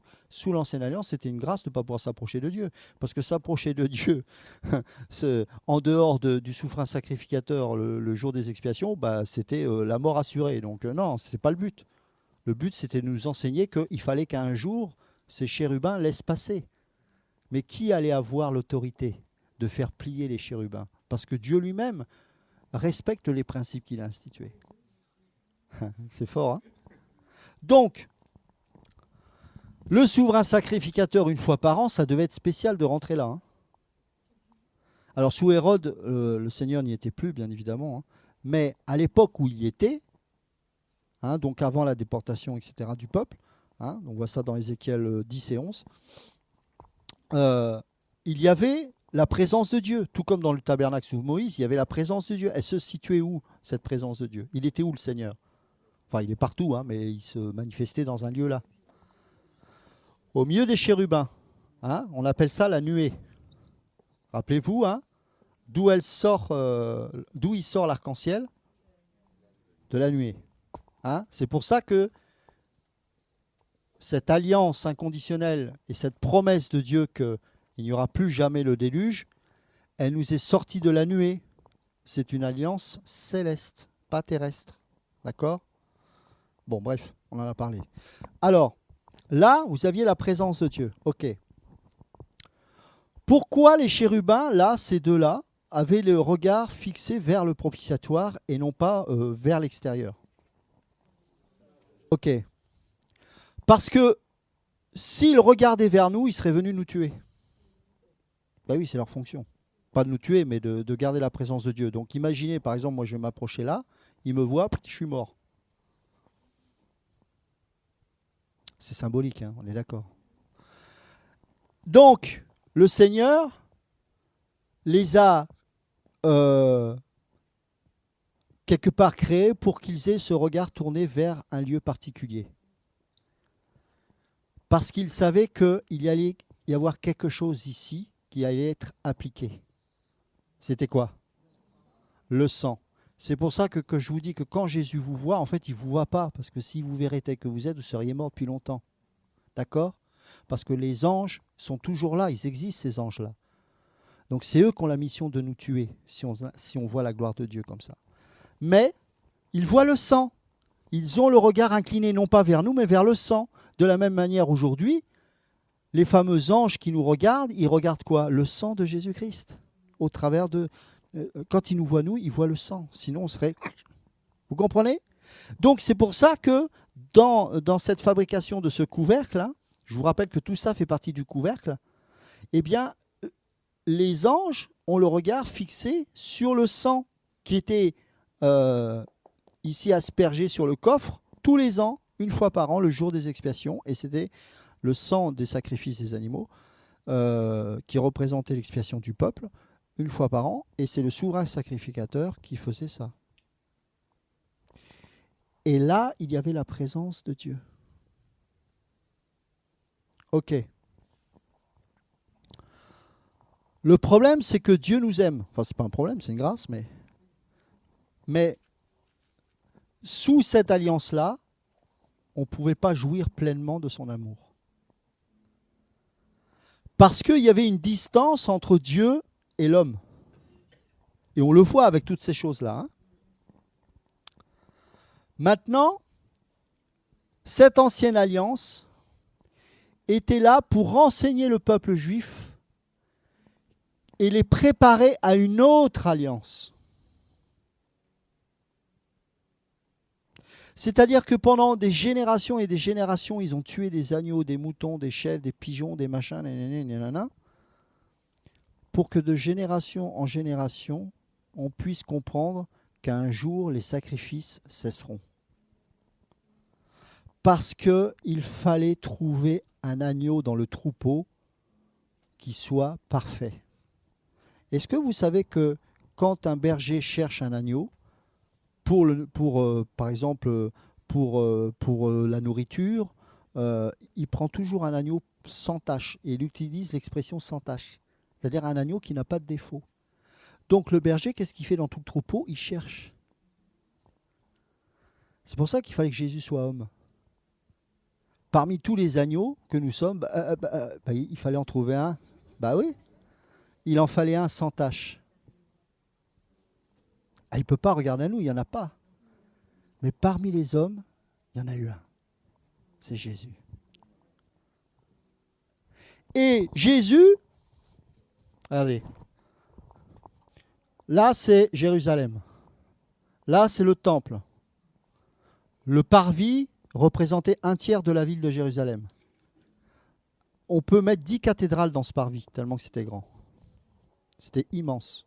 De loin, Hérode avait construit ce temple de manière à ce que lorsqu'on regarde Jérusalem face au soleil, on ne puisse plus voir Jérusalem à cause de la blancheur du temple qui reflétait le soleil et qui éblouissait tous ceux qui regardaient vers Jérusalem. Vous imaginez le temple. Il dominait la ville, en fait. On aurait pu se dire, ben, son sang va gicler là, à Jésus. Ben non. Il a été crucifié à Golgotha, hors du camp. Pourquoi? Parce que tous ceux qui étaient maudits étaient hors de la ville. Donc, il est mort là. Et pas entre deux morts injustement, parce que le seul qui mourait injustement, c'était Jésus, mais entre deux brigands. Et ce n'était pas un hasard, parce qu'il fallait qu'il soit parmi les malfaiteurs aussi. Mais lui n'était pas brigand, et il fallait que les brigands eux-mêmes reconnaissent qu'il ne l'était pas. C'est pour ça que l'un des deux a confessé qu'il ne l'était pas. C'est d'une perfection absolue. Hein. Il fallait que cette montagne s'appela Golgotha. Comment j'écris ça, moi? Bon, bref. Ça veut dire quoi? Parce qu'il fallait que la prophétie de Genèse 3,15 s'accomplisse. Qu'est-ce qui est dit? Quelqu'un peut le lire? Vas-y, parle plus fort. Bon, si vous connaissez par cœur, on peut le citer. Hein, c'est pas...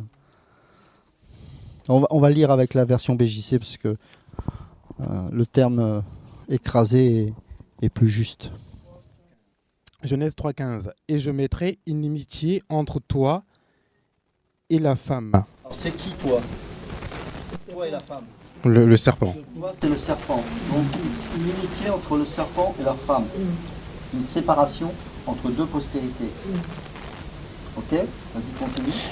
Et entre ta postérité et sa postérité. D'accord. Celle-ci t'écrasera la tête. Alors qui écrasera la tête? La postérité de la femme. La postérité de la femme écrasera La tête du serpent. la tête. Donc la tête du serpent puisqu'il dit ta tête. Et tu lui écraseras le talon. Et tu lui écraseras le talon. Ok. Est-ce que cette prophétie s'est réalisée? Quand? Ah ben justement là. La tête, Golgotha, qui représente symboliquement, donc lieu du crâne, la tête du serpent, la raison, l'intelligence, le système du monde, tout ça, ça a été écrasé. À Golgotha, la tête de la postérité a été écrasée ici, hors du camp. Vous comprenez?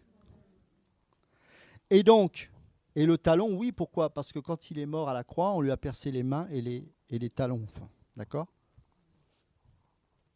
Donc, il a été mis hors du camp, mais tout était prévu. D'accord?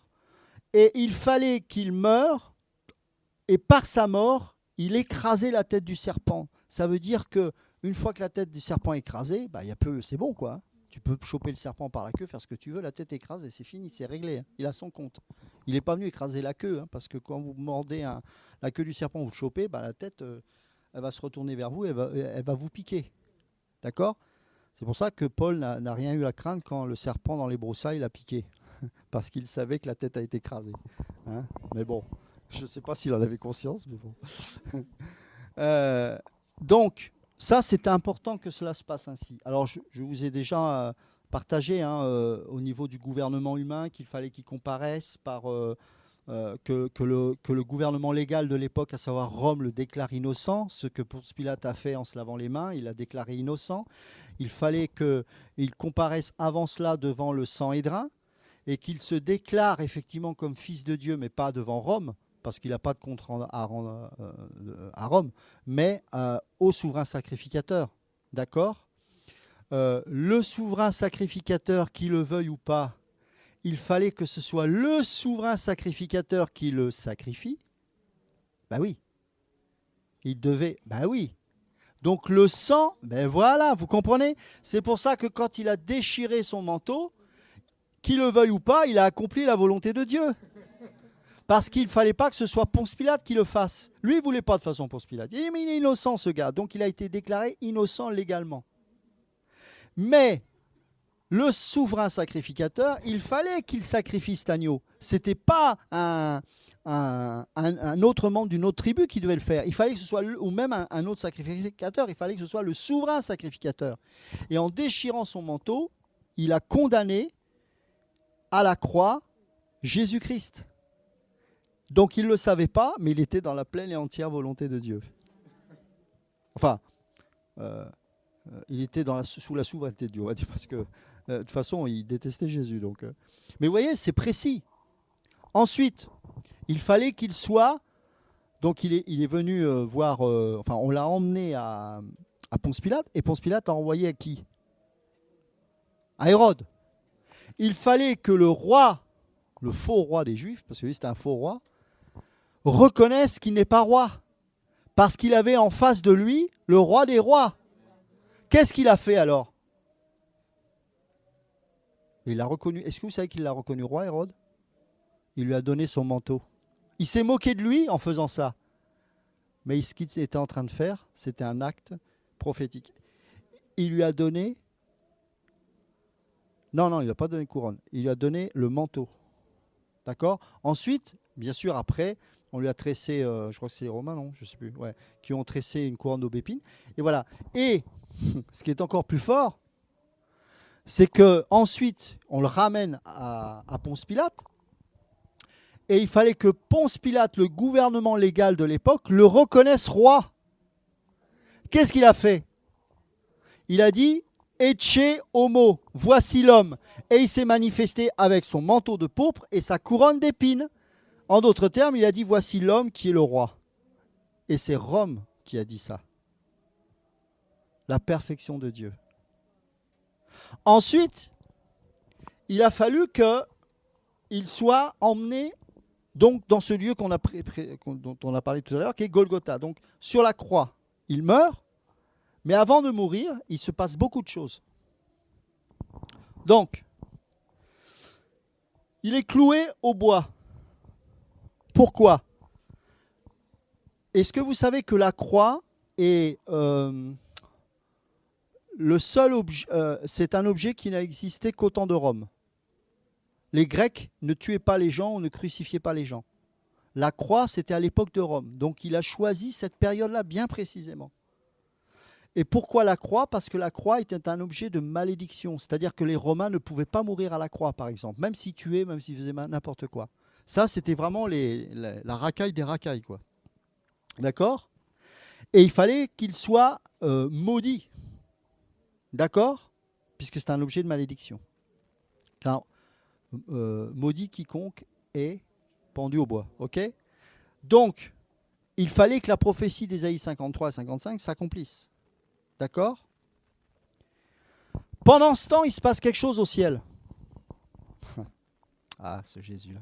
Bon, je voulais en parler hier, mais j'en peux plus. Je n'en peux plus. C'est pas la même chanson au ciel. Au ciel, il est sacrificateur. Et il est souverain sacrificateur. Parce que pendant ce temps, il y a des préparatifs au ciel. Le tabernacle, c'est une représentation du ciel.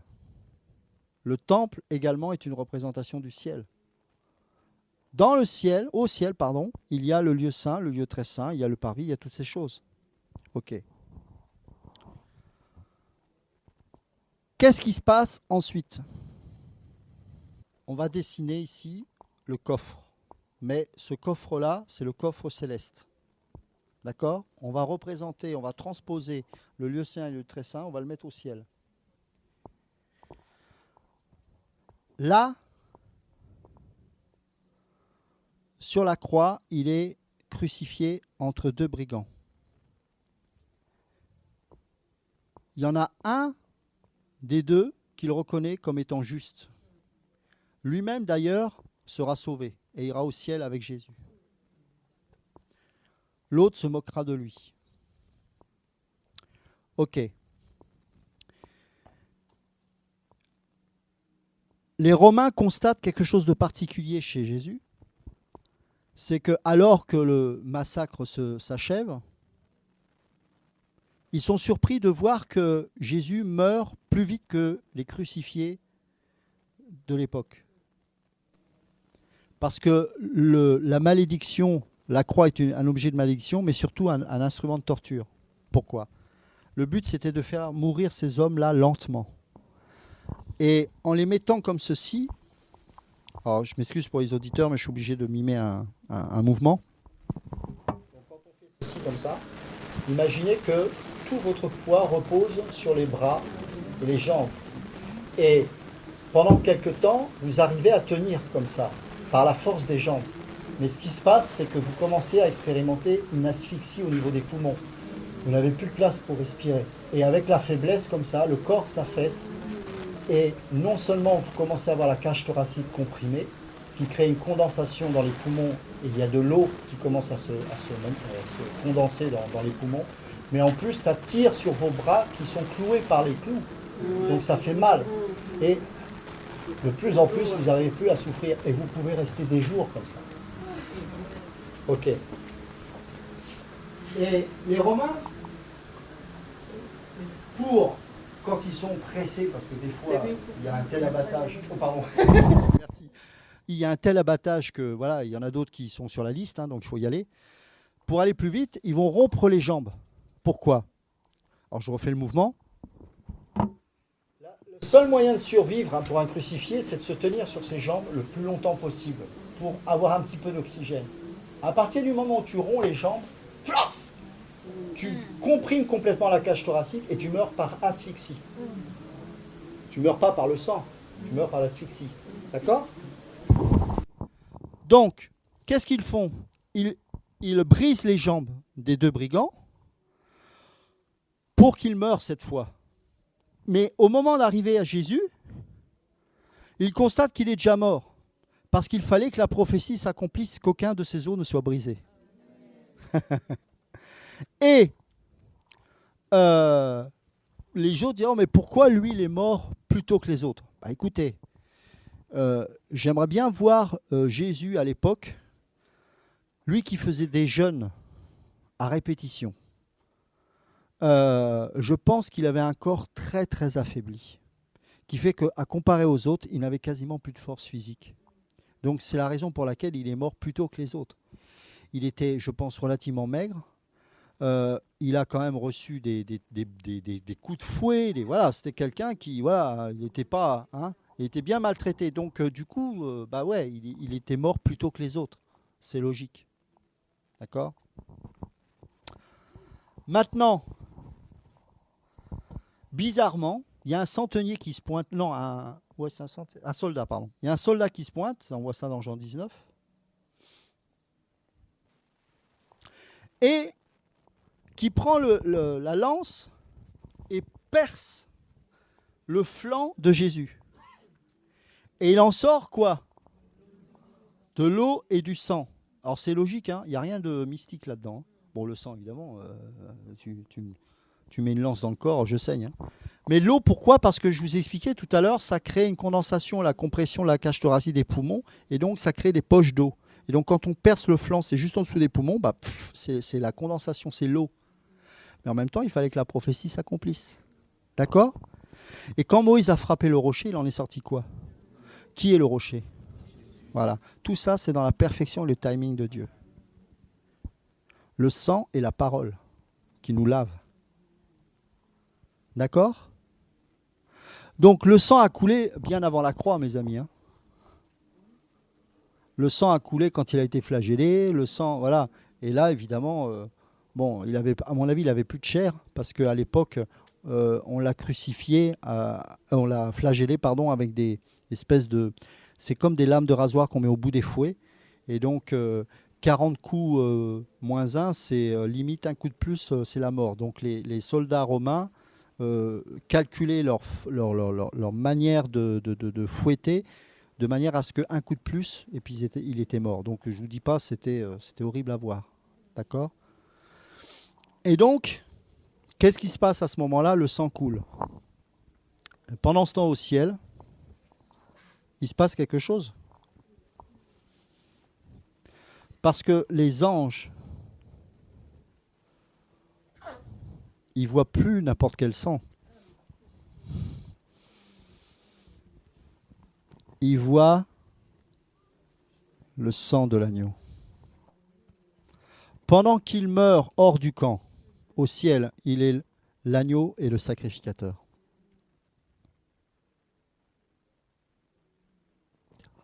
Ne regardez jamais un homme selon la chair, toujours avec l'esprit. Parce que derrière chaque homme ou chaque femme, il peut y avoir un prophète. Regardez toujours l'étoile qui est au-dessus de sa tête. Ne regardez jamais à l'apparence, parce que sinon vous n'allez jamais voir Jésus. Jésus, la plupart ne l'ont pas vu parce qu'il était plus qu'humain, il était méprisable.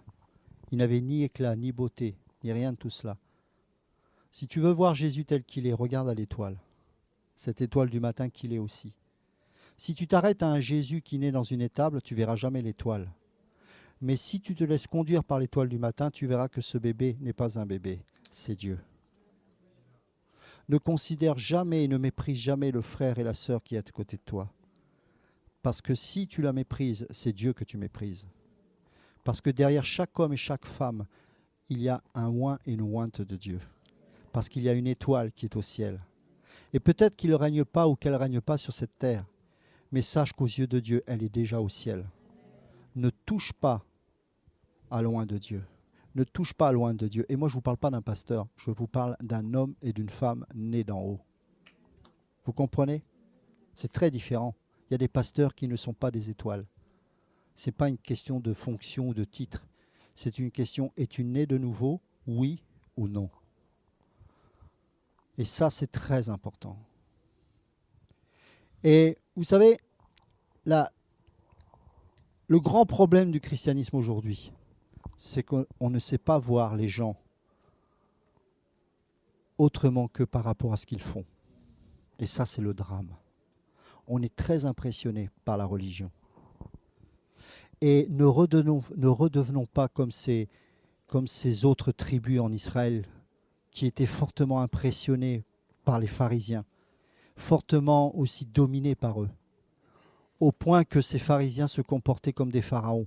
Mais c'était aussi parce que le peuple acceptait ces choses par ignorance. Pourtant, ils étaient censés être enseignés, ils auraient dû comprendre le sens même de la loi. Ne parlons même pas des pharisiens et des sacrificateurs. Mais nous-mêmes, nous pouvons agir également comme cela. Pourquoi? Parce qu'on ne regarde pas à ce qu'il y a derrière chaque homme et chaque femme nés d'en haut. On est très facilement impressionné par un pasteur, mais on refuse d'être enseigné par son frère ou sa sœur. C'est pas normal, il y a un problème. Parce que Paul dit dans Philippiens de considérer l'autre comme supérieur à soi-même. Si tu n'es pas capable de t'abaisser, tu ne verras jamais l'étoile de ton voisin. Jamais. Et parfois, tu passeras à côté de la bénédiction de Dieu parce que Dieu veut te parler au travers de celui ou de celle que tu méprises. Tu préfères aller voir ce pasteur qui n'est peut-être pas loin de Dieu parce que lui, au moins, c'est un beau pharisien. Il a une belle robe de sacrificateur. Mais c'est un sépulcre blanchi, beau de l'extérieur et pourri de l'intérieur. Mais celui ou celle qui est à tes côtés, que tu sembles mépriser parce qu'il n'a peut-être pas un super look, peut-être pas une haleine fraîche. Vous croyez qu'Élie, vous croyez que Jean le Baptiste, il refoulait pas du goulot? Je vous choque, hein? C'est pour casser la religion. Vous croyez qu'un type qui vit dans le désert et qui mange du miel et des sauterelles a une bonne haleine? Mais il sentait bon la sainteté de Dieu. La sainteté de Dieu. Et seuls ceux qui étaient vraiment des enfants de Dieu savaient que Jean le Baptiste était beau. Vous croyez que Jésus avait une bonne haleine? Vous croyez qu'il avait les pieds propres? Brisé par des heures et des heures de marche, des nuits de prière, des jeûnes à répétition, des souffrances. Combien de gens l'ont méprisé, sont passés à côté? Ah, il n'est pas de Dieu. Ce n'est pas un lévite comme nous. C'est quelqu'un de la tribu de Juda. N'est-il pas ce fils d'un charpentier? Il paraît même qu'il semblerait que sa femme ait fricoté avant le mariage. Il serait issu, ce qu'on appelait à l'époque en France d'une fille-mère. Il paraît qu'il l'a épousée juste voilà, pour sauver la face. C'est lui. Ne passons pas à côté de Dieu à cause de nos regards charnels. Et il en va de même pour nous-mêmes. Hein. Ne nous méprisons pas. Regardons à ce que Christ a fait en nous, à cette alliance nouvelle. Vous savez, on peut faire toute la théologie du monde hein, et continuer. Et d'ailleurs, ce qui est bizarre, enfin c'est pas bizarre quelque part, c'est logique, mais plus on est dans la connaissance, plus on méprise les autres. Parce qu'on ne supporte plus la simplicité de l'évangile. Il faut que ce soit compliqué, il faut que ce soit intellectuellement élevé. C'est contraire à l'évangile. Jésus n'a jamais été comme ça. Tout ce qu'il dit est clair. Alors évidemment, c'est difficile à saisir parce que c'est spirituellement qu'on discerne ces choses. Mais ce n'était pas un théologien.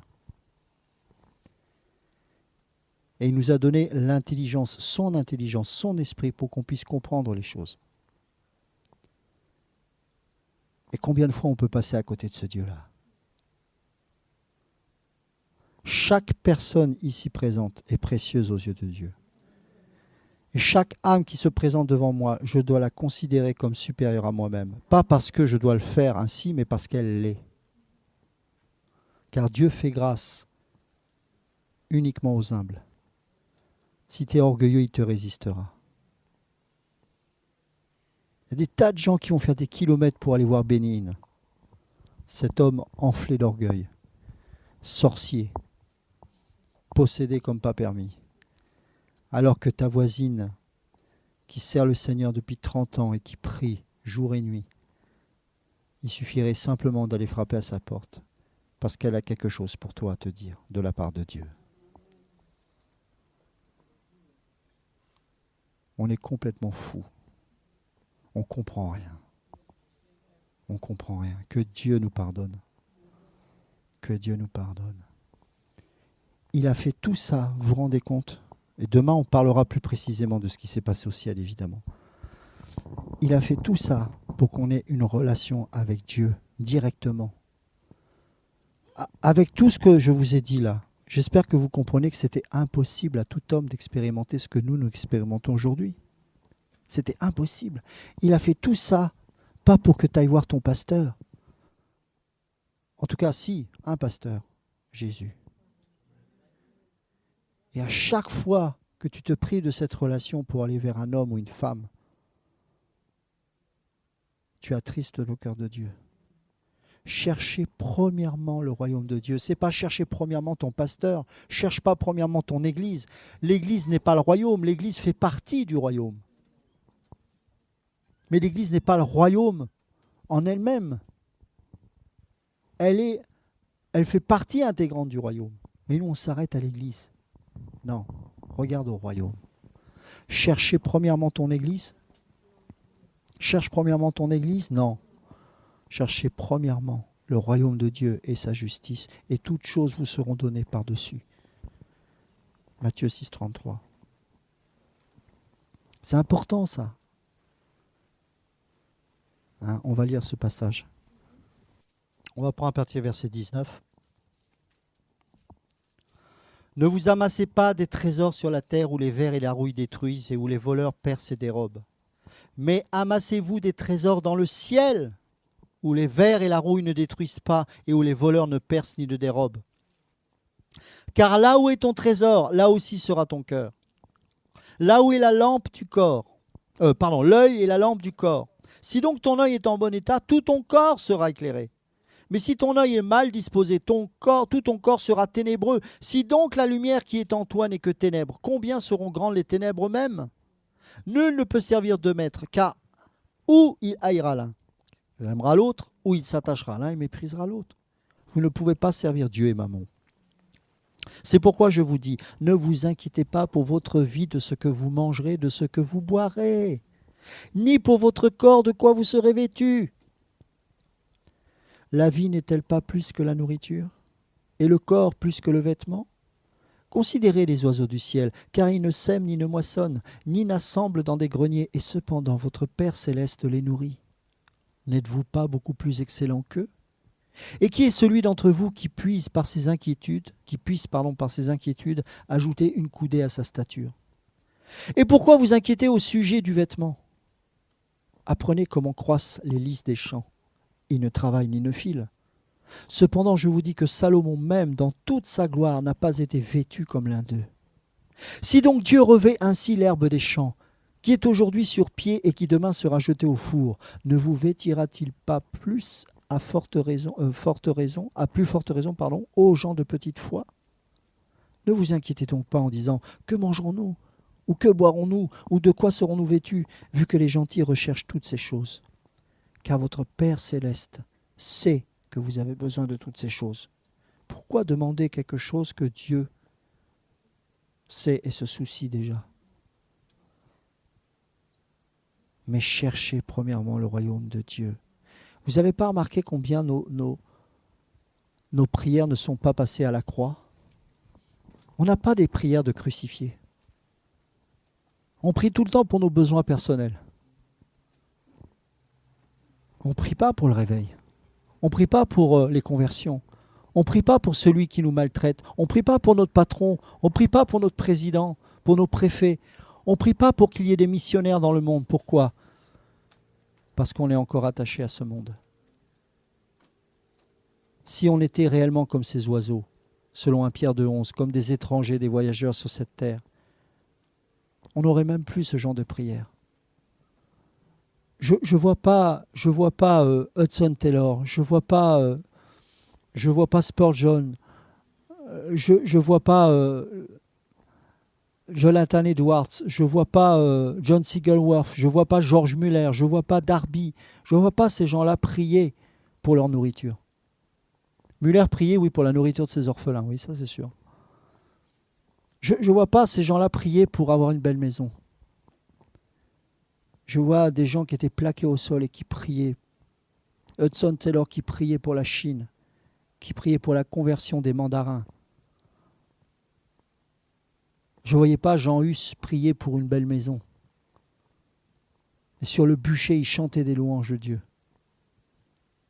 Il priait pour que la Bible soit diffusée aux catholiques qui étaient dans l'ignorance et qui n'avaient pas accès à cette Bible.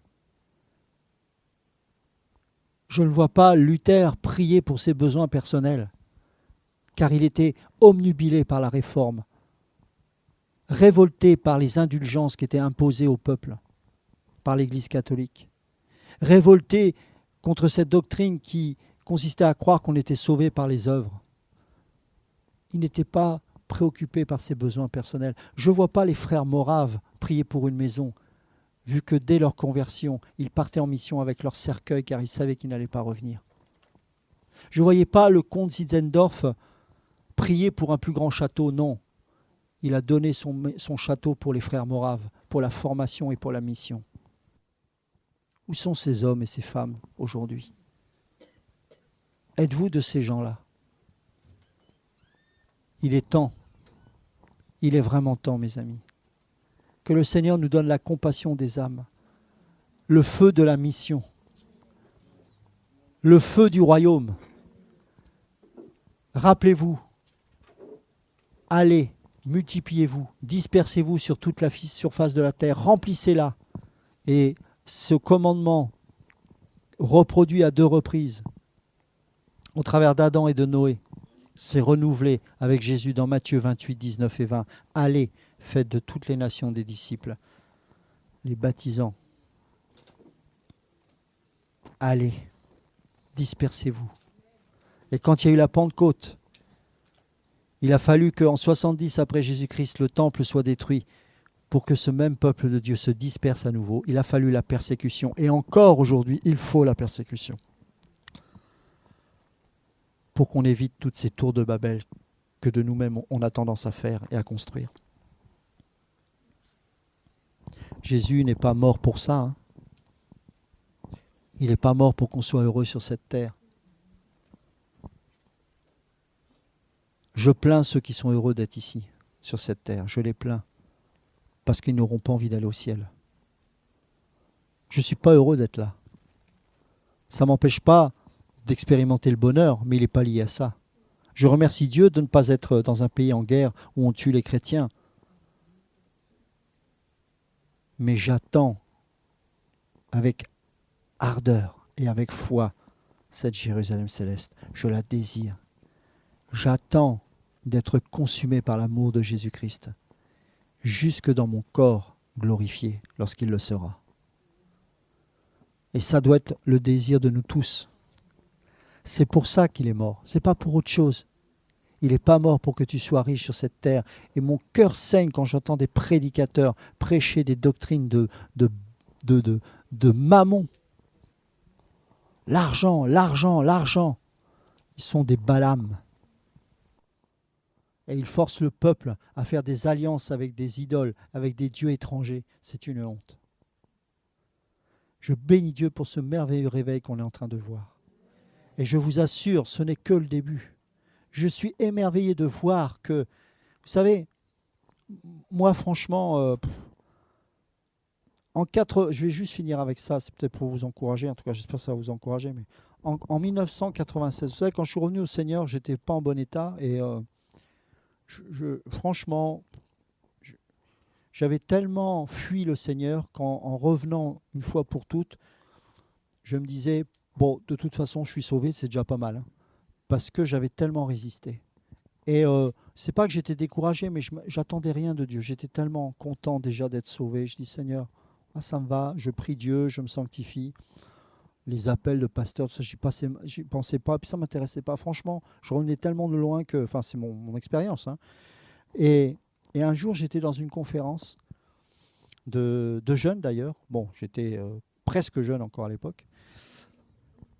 Et bon, de toute façon, j'ai toujours aimé être avec les jeunes, donc voilà. Et c'était incroyable parce que c'est une église qui est à côté. Et il y avait un appel qui se faisait, et puis il y avait deux types d'appels. Il y avait un appel pour ceux qui voulaient revenir à Dieu, se donner à Dieu, bon, voilà. Et pas forcément une conversion, mais bon, dedans, il y avait aussi des convertis, enfin des gens qui voulaient se convertir. Et puis il y avait un autre appel qui était donné, c'est ceux qui voulaient se donner à plein temps, mais je comprenais aussi à se donner vraiment pour l'œuvre de Dieu. Bon, c'était un peu bizarre de faire deux types d'appels comme ça, mais bon, c'était comme ça à l'époque. Et j'étais pas bien, parce que le deuxième appel m'interpellait, moi, mais j'en avais pas envie. Mais quand je vous dis j'en avais pas envie, moi je dis, mais j'ai un bon travail, je suis célibataire, j'ai mon bel appart, tu me viens, parce que je sais ce que ça veut dire. Ben oui, parce que c'est la croix. Et en même temps, dès la conversion, c'est quelque chose qui doit se produire en nous. Mais on entend un évangile qui n'est pas pur, donc des fois on a du mal à comprendre ces choses-là. Et donc moi j'ai fait semblant d'être touché par le premier appel. Ouais, je suis allé à un premier appel, je dis, c'est déjà fait depuis longtemps, mais c'est pas grave, ça ne me remet pas en question. Mais vous savez, quand Dieu parle, on ne peut pas fuir comme ça. Et à un moment donné, ce pasteur, il me voit et il me dit, viens ici toi. Il ne me connaissait pas, hein. Viens dans l'autre camp. Et d'un seul coup, une visitation, des prophéties. Et en fait, il était en train de me décrire quelque chose que je n'ai pas cru d'ailleurs, que Dieu me pardonne. Il était en train de me décrire ce que je commence à vivre ici, 18 ans plus tard. Et le gars qui a reçu cette prophétie m'a dit, mais tu es qui? Comment tu t'appelles? D'où tu viens? Le gars, il ne comprenait pas. Et vous savez ce qu'il m'a dit? Il m'a dit, tu vas vivre le plus grand réveil qui n'aura jamais eu lieu. C'était tellement énorme que je dis, c'est n'importe quoi. Et Shora me disait, tu sais, le Seigneur m'a promis que je verrais un plus grand réveil que Jonathan Edwards. Plus grand. Et j'étais là, je dis, waouh. Donc on va vraiment le vivre. Et c'est ce qui se passe, je vous assure. Vous vous rendez peut-être pas compte, mais ce qui s'est passé à Niort, c'est la folie. Là, on ne parle plus de noir, de blanc, c'est tout le monde. C'est du délire. Et je me dis, mais, oh Seigneur, qui suis-je pour être spectateur de ces choses? Pourquoi moi, qui ai mis tant de temps à accepter le Seigneur, je n'ai même pas jeûné, prié pour ça. C'est fou, hein? Et vous savez quoi? Il y a des gens qui ont jeûné dans ce ministère et prié pour ça. Et qui ne le vivent pas. Parce qu'ils ont désobéi. Et d'autres qui n'ont jamais prié pour ça sont au bénéfice. C'est choquant la grâce de Dieu. Hein? C'est compliqué, ouais, comme tu dis. Et en fait, c'est pour ça qu'il est mort. Premièrement, pour nous sauver, ça c'est sûr, pour nous guérir dans le salut. Bon, on va pas, c'est pas le thème, mais il y a tous ces aspects-là dans le salut. Hein. Mais une fois qu'on est sauvé, si on est sauvé de quoi? Du péché. Mais pas que de ça. Hein. On est sauvé de l'amour du monde. L'amour du monde est inimitié. C'est à l'opposé de l'amour de Dieu. N'aimez point le monde, ni tout ce qui est dans le monde. Si quelqu'un aime le monde, l'amour du Père n'est point en lui. 1 Jean 2,15. Donc on ne peut pas aimer le monde. Donc il nous a libérés de l'amour du monde. Il nous a libérés du manque d'amour pour les autres. Rappelez-vous ce qu'on avait dit, hein, que tous ceux qui sont des meurtriers sont des gens qui cherchent à l'amour inconditionnellement, mais qui ne savent pas. Nous sommes tous des meurtriers, tous. Nous avons tous cette folie en nous. Alors certains ont la folie de l'exprimer, d'autres ont le raisonnement qui disent calmos, on ne va pas le faire. Mais ils vont faire des transferts. Il y en a qui vont être dans la pornographie, il y en a qui vont être dans la voyance, ils vont faire des transferts. Et puis il y en a d'autres qui vont bousiller des gens, qui vont se dynamiter. Il y en a d'autres qui vont devenir des pédophiles, des serial killers. Je sais que c'est choquant ce que je vous dis là, mais ce sont des gens qui cherchent l'amour inconditionnel. Et comme ils ne le trouvent pas, chaque fois ils recommencent jusqu'à la folie. Et certains d'entre eux, lorsque l'amour de Dieu se manifeste devant eux, ils vont dire enfin, là je l'ai trouvé. Et d'autres le refuseront, mais ils n'auront pas d'excuses, car il se sera révélé aussi à eux. C'est pour ça. Le Seigneur, à la croix, nous a aussi libérés de tout ce qui nous liait à cette terre. C'est pour ça que vous avez des gens comme Miles Monroe. Il a été jugé par Dieu. Hein. J'ose le dire. Hein. Parce que quand on ose dire que Jésus n'est jamais venu sur cette terre pour mourir à la croix, vous croyez que ce n'est pas pour ça qu'il est mort? Bien sûr qu'il l'a dit. Et tous ceux qui prêchent la prospérité sont obligés d'en arriver là. Parce que c'est contraire au message de la croix. Il l'a dit. Je pourrais même vous montrer la vidéo. Il l'a dit. Que Jésus n'est pas venu pour mourir à la croix, mais pour nous donner le royaume, le kingdom now. C'est ce qu'il a dit. Et quelques mois plus tard, je ne sais pas si c'est il est mort. Ça, c'est un blasphème contre le Saint-Esprit. Ce sont des antéchrists. C'est un blasphème. De dire que Jésus n'est pas venu pour mourir à la croix, c'est un blasphème. L'amour du monde est contre Dieu. C'est contre Dieu. Et la croix nous libère de cet amour du monde. Amen. Alors demain, on parlera vraiment de ce qui s'est passé au ciel après, parce qu'il s'est passé des belles choses. Et comment nous, on pourra vivre ces choses. Amen.